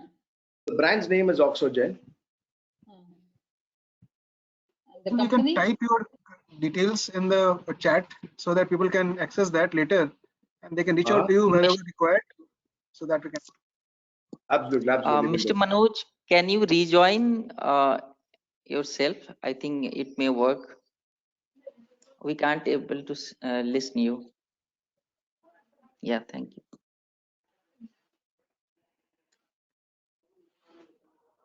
Okay, so in the meantime, do you want to take a few questions? And when Manoj comes in, we will, let him speak. So, Bindu, you want to take a few questions? Please, we can do that. Yeah, thank you very much. So, Rajesh and Himanshu and the other panelists, we have a whole set of questions, and I'll request my colleague Anurag to help step in here and help with the questions. To start with, if we could pick up questions on the supply chain piece of this entire equation.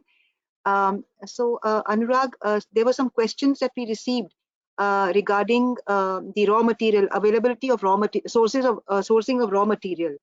So would you like to ask those questions, Anurag, to the panelists? Sure. So one of the important thing which has been asked is regarding zeolite. So zeolite with 13x with 3 mm bead size is widely available in India with lower cost kg. Can we use 3 mm size bead? Can we achieve 93% purity with this size? Zeolite is one of the critical components which someone has asked the question. And oxygen, liquid or gas, another question has been asked by someone. Someone has also asked, they have nitrogen converters with them. How can they use that to convert it into oxygen generators from nitrogen generators? So these are maybe two questions can be answered first. We can go to the other questions later. So anyone from the panel may like to answer this question? Yeah, I think Praveen should be able to take up the first zeolite question very easily. Yeah, so 3 mm for oxygen concentrator cannot be used, and also 13x either sodium based or without sodium based can be used, but it is not efficient. Once it's not efficient, you will have to change the volume of zeolite that is used. That means you have to make a bigger cartridge. But if you make a bigger cartridge, the whole backflow has to be changed. So your pump will change, heat, thermal management change. So everything will change. Even though theoretically you can make oxygen out of this, to get again complete optimization process has to happen. And I haven't come across any other oxygen concentrators anywhere in the world who are used either sodium or without sodium 13x to produce oxygen. So lithium based 0.4 to 0.8 is the most important for converting.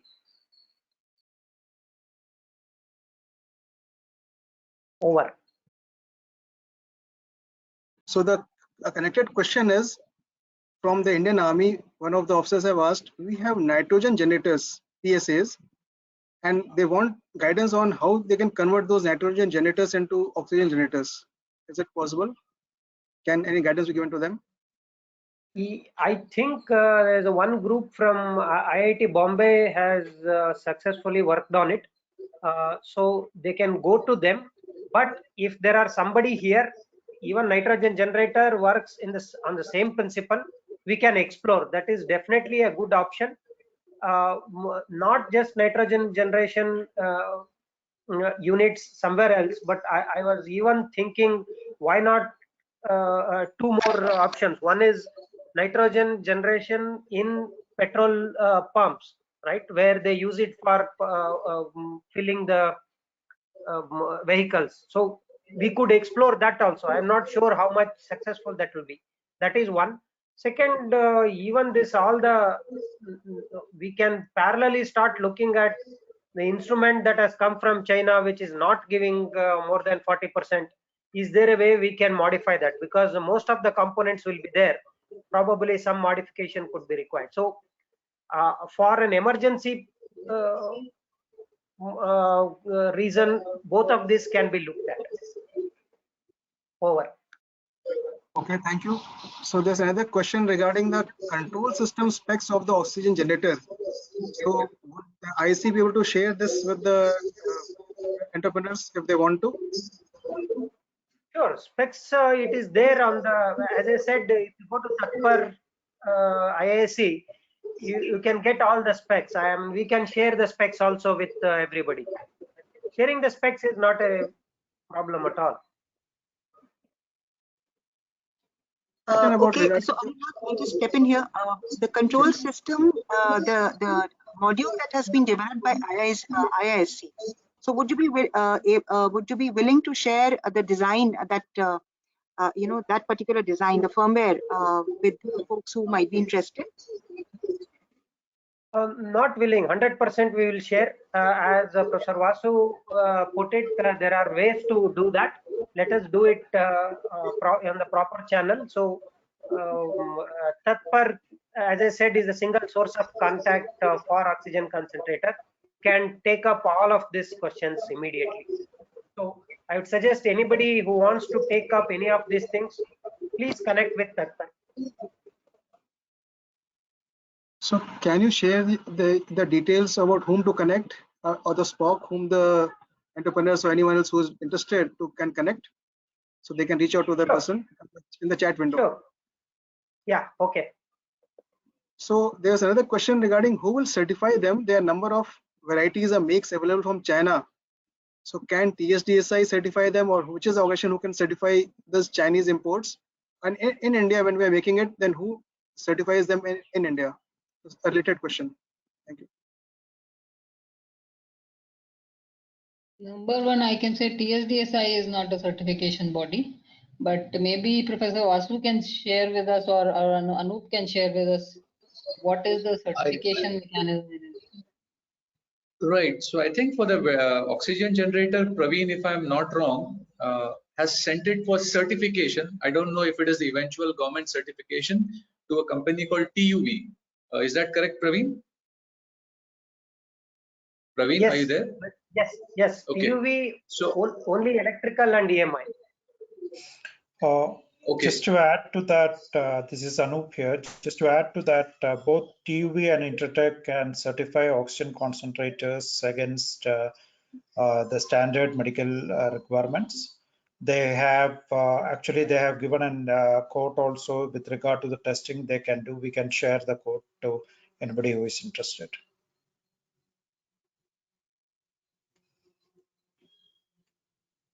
Okay. I hope that answers the question. Yeah. And there was I think there was a related question around the timelines for this certification process. Do you have, once you submit the prototype, how much time does the lab take? And are there only two labs, TUV and Intertech, in the country for doing this? This is Anup again. The 2 weeks is the time that is TUV and Intertech has asked for the emergency use certification. So there are two types of certification that can be gone. It's a full-fledged certification or emergency certification. Like Professor Praveen was saying, the emergency certification primarily look at basic safety and critical performance certain elements, but that should be adequate to ensure that the product performs as intended. But there is a detailed certification also that I'm not clear in terms of the full timeline as of now. But there will be other bodies. These are the two bodies we have reached out to. There are a lot of other medical device certifying bodies. Once we start to engage with them, I'm sure they will be able to provide more details. With the emergency certification, can you do trials in hospitals?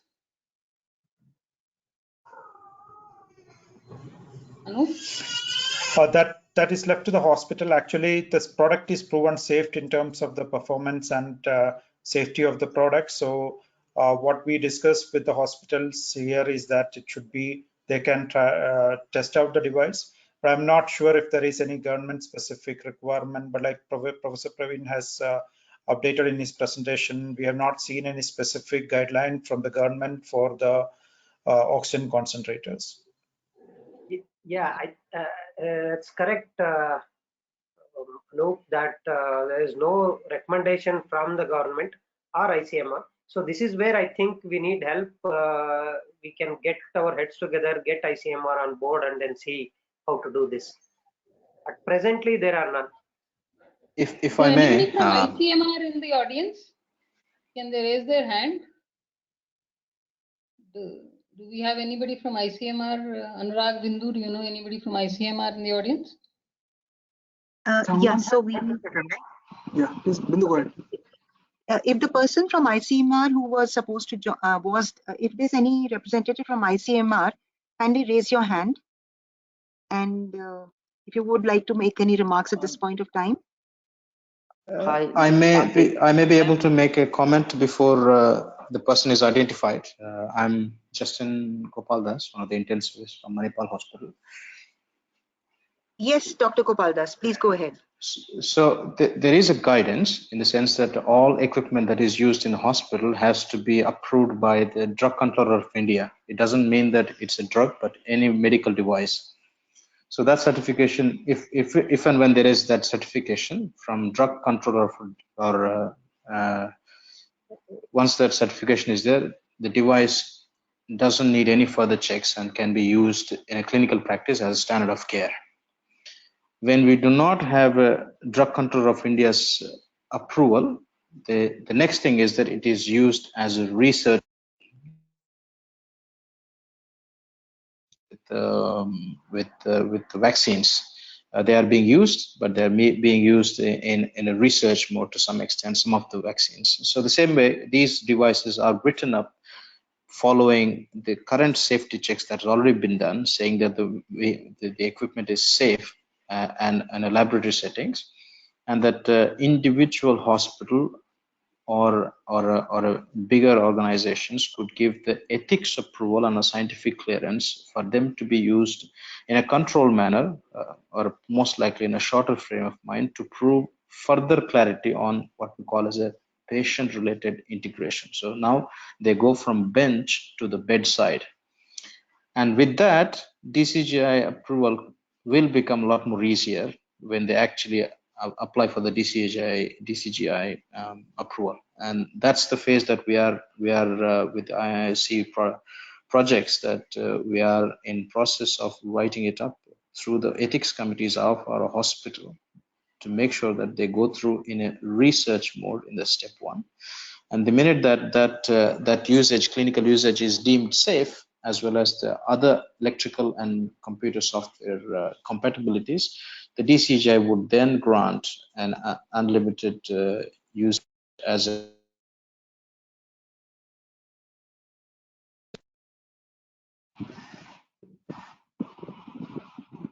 Okay, so there are two general knowledge questions probably. That is, what concentration of oxygen is desirable? Whether 50% oxygen level is better compared to normal air, or is anything lesser than 80% oxygen as good as normal air? And which oxygen concentrator should people take from home? 5 LPM one or 10 LPM one? Or what is the parameter to judge by a common person from what is available in the market? Anyone who can answer this? I think as the scientists have already pointed out, it's all in the details rather than the brochure. That's as I see, one of my colleagues this morning wanted my opinion on 5 liter. concentrator that he wanted to buy for himself at home. And then I was trying to look at the brochure. Now that I'm aware of zeolites and the technologies that are going through on the software, and I'm obviously not able to find any of those details on any of those submissions that are there on the company website or otherwise. So it is very difficult to advise whether you take 5 liters or 10 liters. And I guess at the end of the day, a good 5 liters is as good as a not so good 10 liters, or probably better, is the take-home message there. And so finding this in Indian market with so many different varieties, so many different companies, and either are trading partners for overseas products or indigenously made products. So that's a tough question to ask, number one. Number two is that what we want to know is the end product where patient's oxygen saturation is desired. That's probably the target, let's say. It isn't about 2 liters, 4 liters, 4 liters. And so at the end of the day, a 5 liter one or a 10 liter one, as long as they are providing the right numbers, and if it is going to match the patient's need, that's all it matters. It doesn't matter what number you're giving. The higher the number, the earlier you should be at the hospital. That's the next take-home message. It isn't like I think one of the panelists have correctly pointed out. This is at the window where you are being used in a control setting like a hospital or a COVID care center. The second option is that you're buying time until you get a hospital bed at home or outside home. Number three is that post-COVID, where you are still dependent on oxygen, but you are in a static phase, and that then use. So these are the sort of 3 or 4 common scenarios where we would use the concentrators, and that's what makes it a lot more controlled and an outcome where we are looking at the patient's saturation rather than anything else. Thank you. Okay. So Dr. Justin, is there some kind of guidance we can, as you said that there are no clear guidelines from ICMR or DGCI on oxygen concentrators today. So can we draft paper on what is desirable between the manufacturers and the hospitals? So at this point of time, ICMR obviously doesn't interfere with the Drug Control of India, and Drug Control of India has the overall responsibility to say the safety and validity of a device or a drug. And ICMR guideline says that ICMR has the right at this point to say use additional oxygen devices, and it doesn't specify what, because it is left to the resources available at individual centers or healthcare provider. And that's unfortunately as broad as ICMR can go, because they cannot dictate saying that when you're on 2 liters, please use concentrator, not use the online or a piped gas. They cannot do that. But I mean, I guess at this point of time, as a part of healthcare professionals armamentarium, we are trying to use resources in a way that would make the pandemic more tolerable and less injurious to others. And that's the take-home message. I'm not so sure if anybody could clearly make a recommendation about oxygen concentrators, particularly when we don't have any indigenous ones, and most of the ones that are available in the market has such a wide variability. Yeah, but when they're being imported, there should be some certification, right? So people are just throwing money and buying stuff which is junk.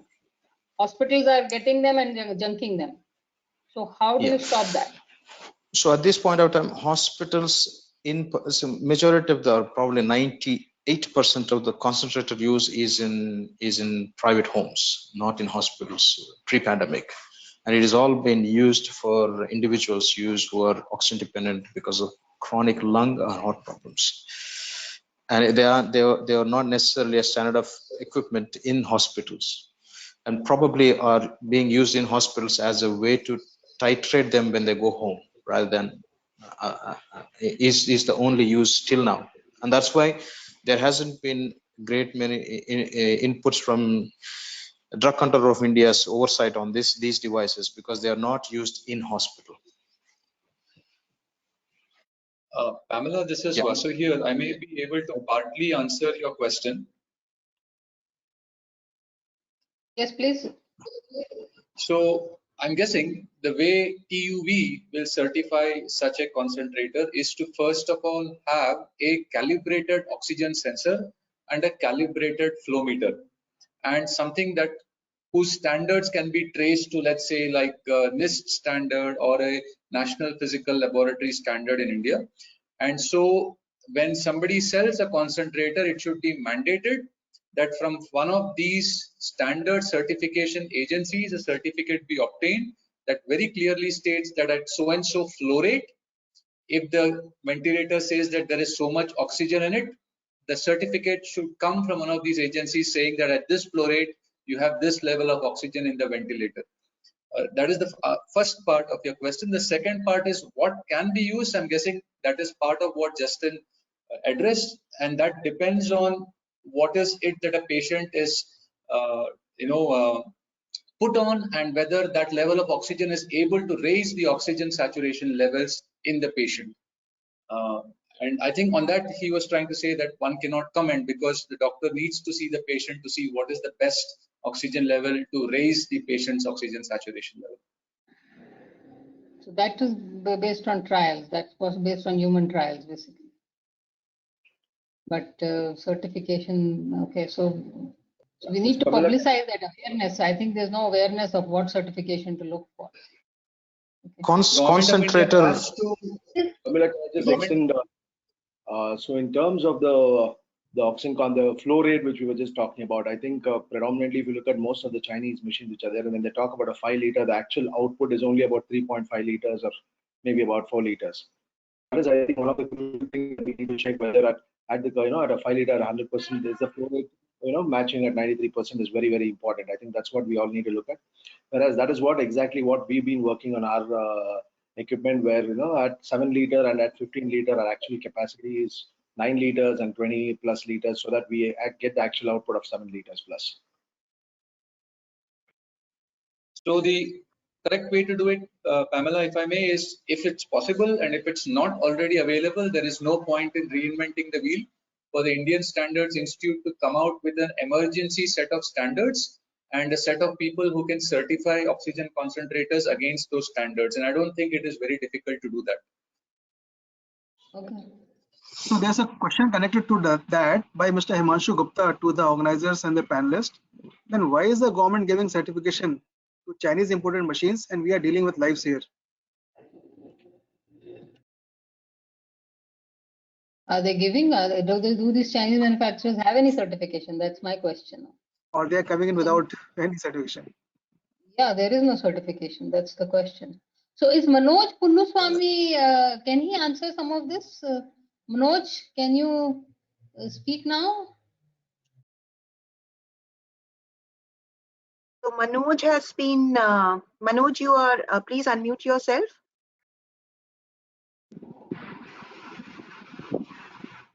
And we can make you the presenter if you want. So while Manoj is coming online, there was some question connected to RO filters and how do you do the industrial product design and modeling? Can IC team help the entrepreneurs in case they are stuck or they want some help? So I believe this has already been answered. So the link of the IIC SPOC has been given. So they could reach out to the IIC team and they should be able to help. This is my understanding. IIC team may like to say further on that. Thank you. No, you're right. Please do connect. We would definitely help everybody, whoever is seriously interesting.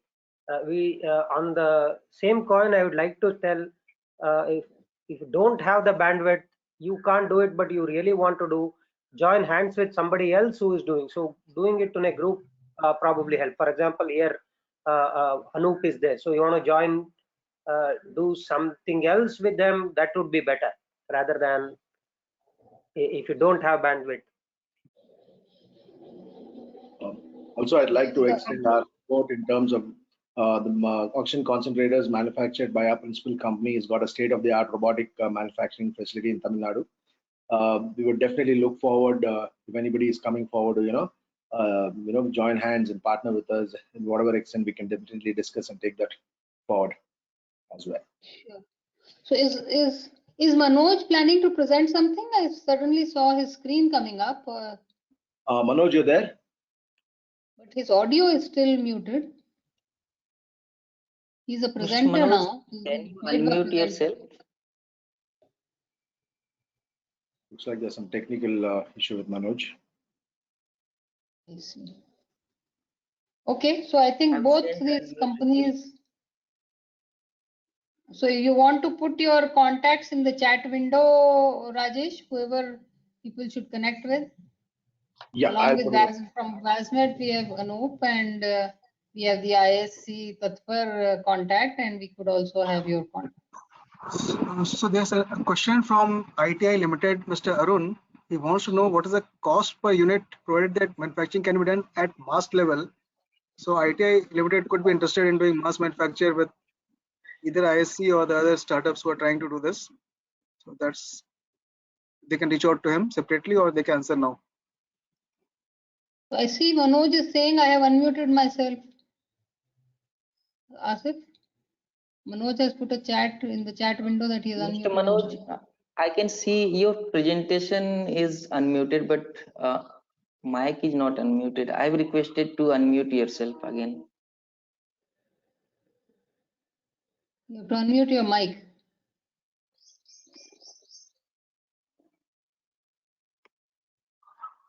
Mic and video you can unmute. And while we are waiting for Manoj to get unmuted, there was a question on, is there a specific requirement for manufacturing of oxygen concentrators? Like Mr. Anup, I think, mentioned that for ventilators, you need a properly certified factory environment. But for concentrators, do you need a similar environment, or it can be manufactured in a normal type of setting?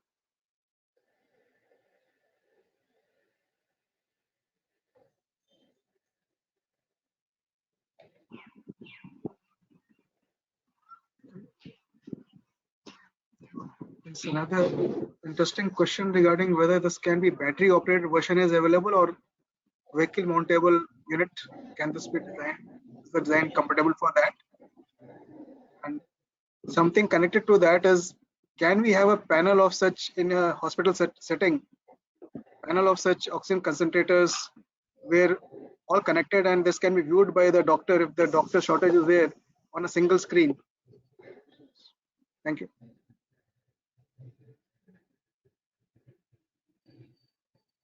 Okay, that is both of these are a little loaded in terms of the question. So Anup, do you want to take the first one on whether you need a certified manufacturing capability to manufacture an oxygen concentrator? I am not aware of that. I don't have that knowledge. Or it could even be, yeah. So for manufacturing any medical devices, CDSO mandates a minimum requirement, at least ISO 13485 certification. And second thing will be in terms of the cleanable, the area where the production is happening, where it should be clean. And I don't think there is a guideline where a clean room is required for either ventilator or oxygen concentrator, but there will be minimum requirements in terms of the space and the area that is there. So ideally, for the certification perspective, at least the facility should be ISO. Okay, thank you, Anu. Okay, on the next question, on whether you could put a bunch of these oxygen concentrators in parallel and generate a lot of oxygen or not, it's a complicated question to answer. What I can definitely say, and I think I mentioned it in between, that in ISC itself, in addition to this concentrator that Professor Praveen Ramurthy and team have put up, which generates about 5 to 10 liters per minute of flow with about 95 to 85% oxygen saturation. So with the increase in flow rate, the oxygen saturation will drop. There is another team that has built a 50 liters per minute oxygen generator or concentrator using the same principle. So it can be scaled up, but I think there are issues with connecting the same line to many patients. You have to ensure that there is no cross contamination and such. So honestly, I do not have a answer to that question that I can authoritatively give. But there are many other ways of scaling up oxygen production, and zeolite adsorption is but one way of doing that. Okay, thank you. So there was now, if we can take questions around the raw material availability, the supply chain security part of it. So if for this particular version of the oxygen concentrators, is enough zeolite available? Because the slide that Anup had shown mentioned the sources to be from outside India. So is there enough zeolite supply available, and the other critical items, or would we need any support or intervention from the authorities on this part? Praveen here. There is a major challenge with zeolite, but even a few of the companies who make good zeolite for oxygen. Hello.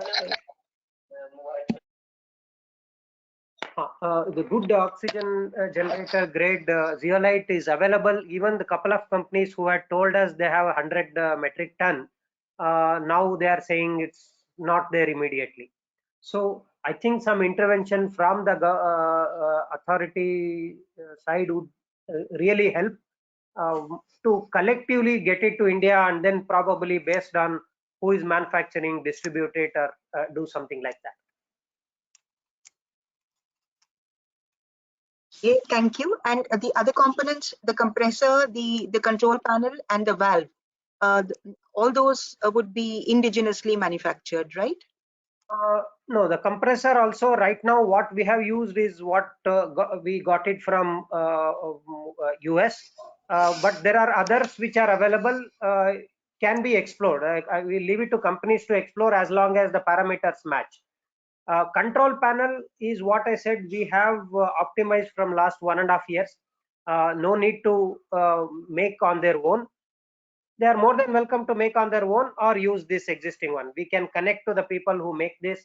Either you get things of your own or do it with them. Either way it can be done. Valve, again, when all this NDA and things get signed up, we'll give the design, we'll connect you to the vendor who is making it. So that way also it can be progressed. Okay, thank you. So we are still having a challenge with getting Manoj on the line. So Rajesh, if you want, Manoj's presentation could be emailed to Asif or one of the TSDSI colleagues, and we could present it on his behalf. And you could pitch in with the remarks, if that works for you. Sure. I'll definitely check that, and I'll do the needful soon. All right. Okay. Thank you. And it's already 1:15 p.m., but we still have a few questions to go. So if it is okay with the speaker, panelists, and the delegates, we would like to extend this by another 10 minutes and try to pick up the more critical questions. Bindu, this is Vasu here. I've just put up Praveen's and Sushobhan's email IDs, and it would be nice if that could be put up here for the concentrator and the ventilator. Okay, so on the screen right now you can see the IC. Would you want to put up another colleague's details also here, Vasu? Yeah, Praveen and Sushobhan's. I have put it up there.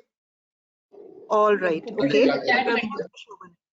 Yeah, so I'll request my colleague Asif and Shefali to quickly update that information. Praveen and Sushobhan on this slide deck.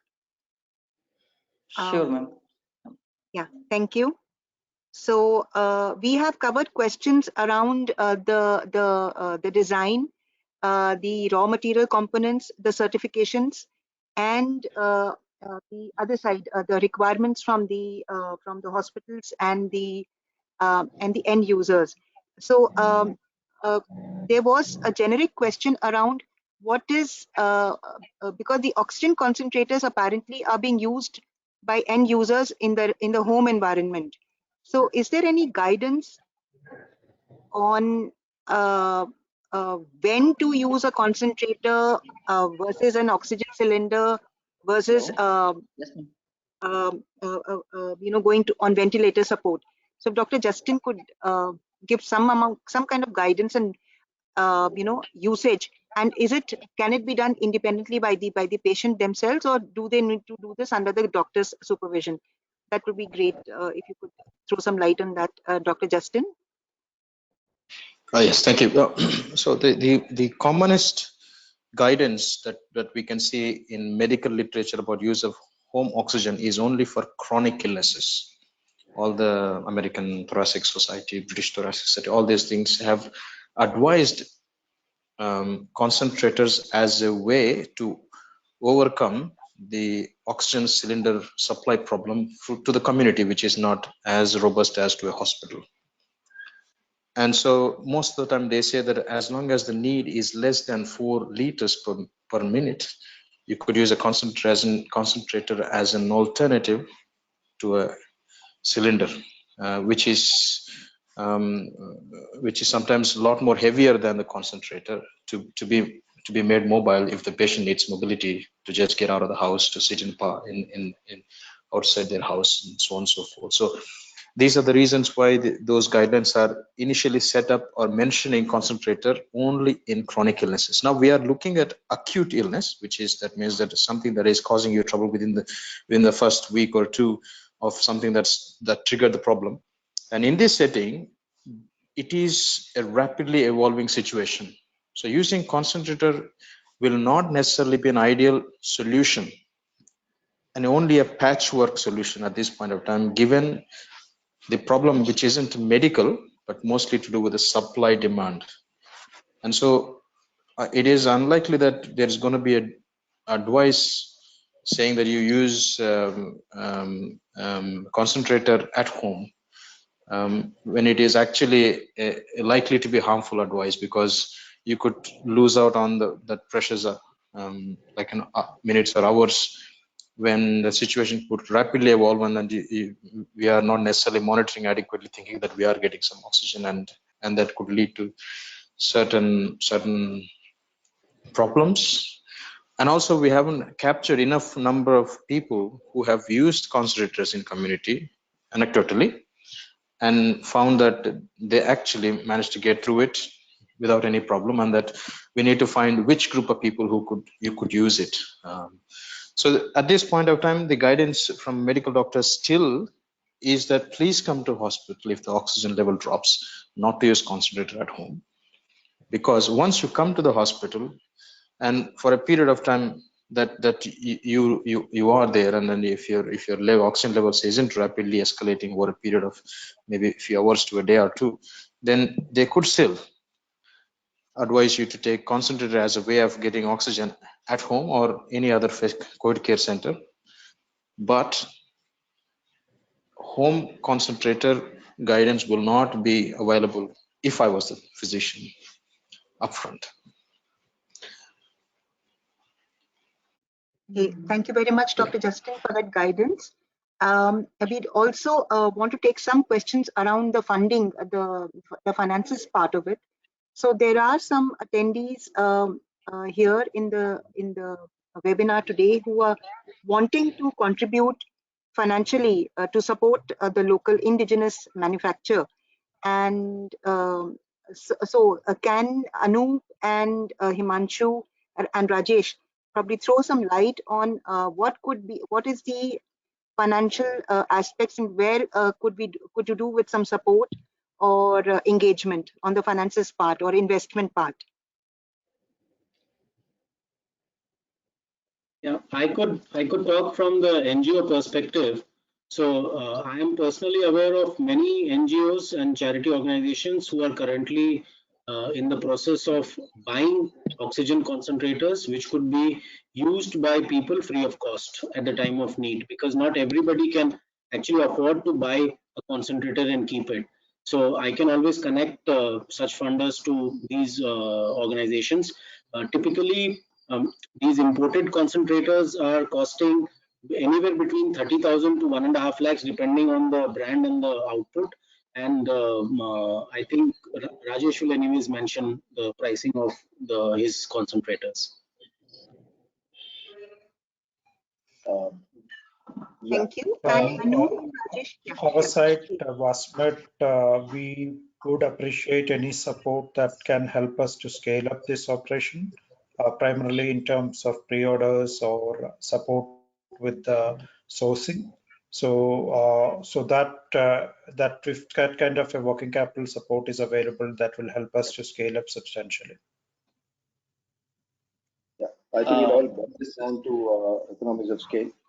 Funding is definitely a major part of this thing. As one of the panelists did mention in the beginning of the conversation, it's a chicken or the egg story.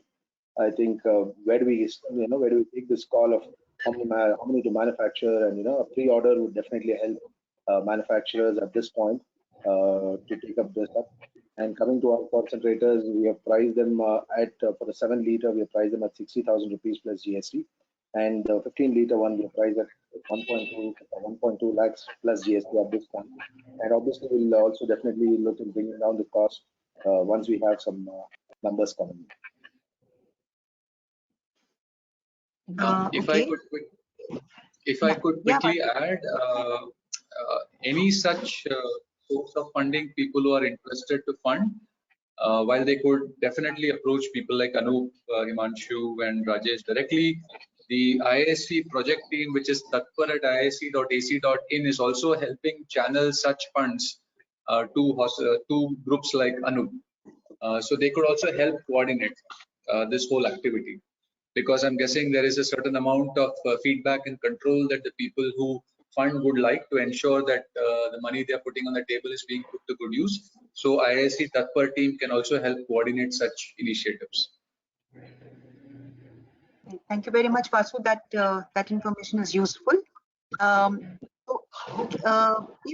the manufacturers on the panel, Rajesh and Anup, you could share some kind of a timeline of when you can be ready with commercial, for picking up commercial orders after having satisfied the certifications and approvals from the Drug Controller Authority of India, etc., etc. That would be a great help for some of the participants in this call to be able to, decide on how they would like to support and support your production activities and even the certification activities, plus also making placing pre-orders on you.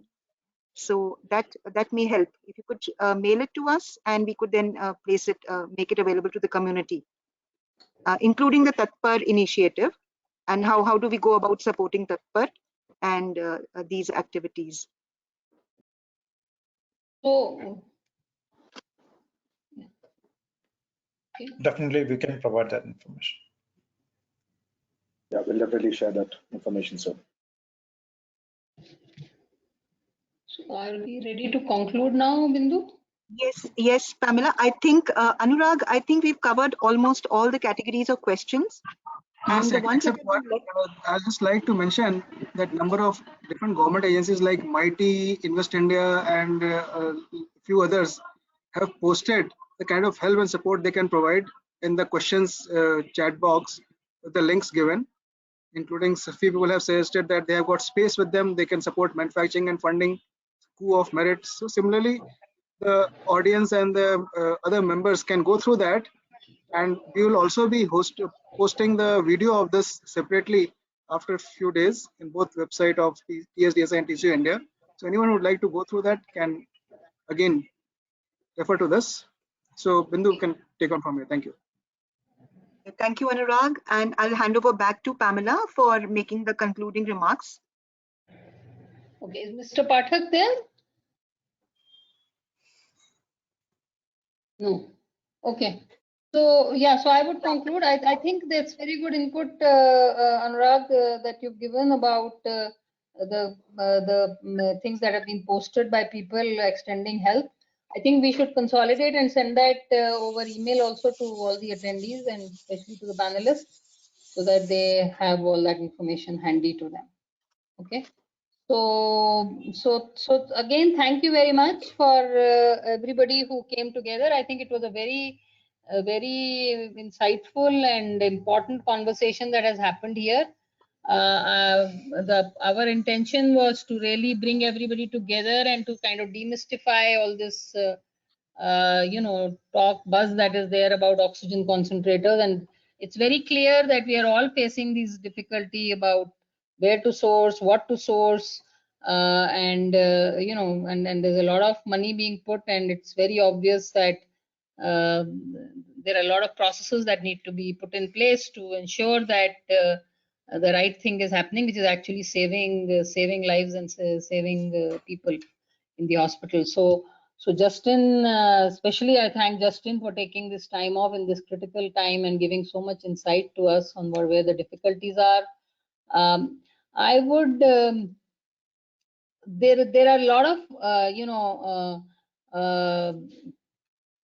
actions that could possibly come out of this if people want to take forward. I think Pavan Agarwal gave us a carte blanche open offer from the Ministry of Commerce, and he apparently has direct stake on DPIIT, and he said any other help you need from ICMR or Drug Controller of India or any other certificate government agency, I am there with you as a team to help you. I think that was a very big and very important offer that has been made.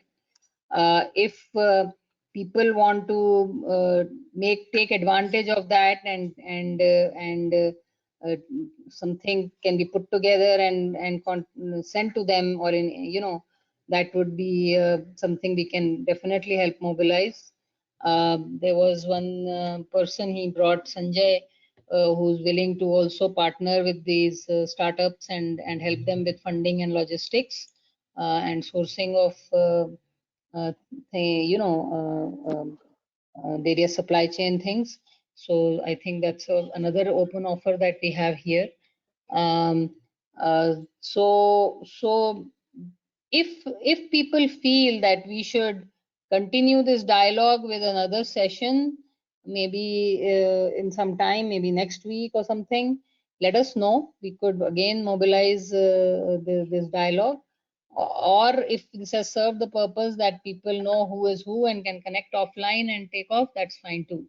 So we would wait to hear from you if you would want to have another round of discussion and till we have things under control. Otherwise, we are very, very thankful for everybody who has come together, and maybe we can make it a little community and share a mailing list. That should be doable, right, Bindu? Yes, Pamela, we can create a small mailing list, and folks who are interested in continuing in this engagement, they could just send in an email to us. Yeah, and we'll put them on the mailing list. Yeah, so we can create a mailing list with all the attendees and all the panelists, and based on what happens in that, we can see if we want to get together again. So thank you very much. A very, very insightful session and really good use of a Saturday morning.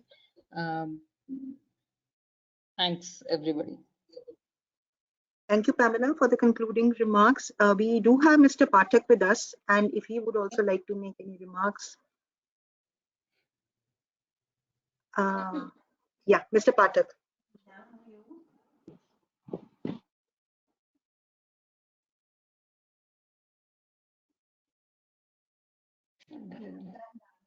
Mr. Pathak, we can't hear you. Okay, sure. Done.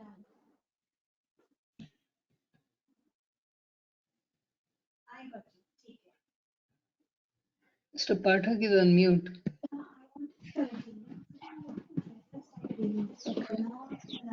Does anybody else want to add anything, or should we close the session?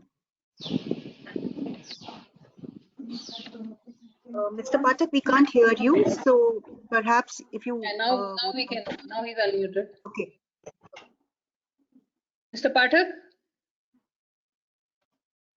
आवाज नहीं आ रही.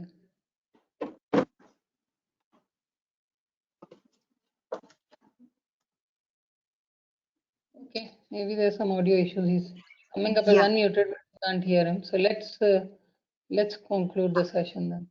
Yeah, Okay, thank you very much, again, Pamela. everybody. Yeah. Thank you. Thank you, everybody. And we are really encouraged with the overwhelming response we got. We still have about 100 attendees stayed with us throughout. We will be sending you a small feedback form after this webinar, wherein you could express your interest of engaging further with this activity. And then yeah. Okay. Thank you very much. Namaste. Thank you. उसका क्या करना है ये वो Thank you very तो much. बहुत अच्छा हो जाता।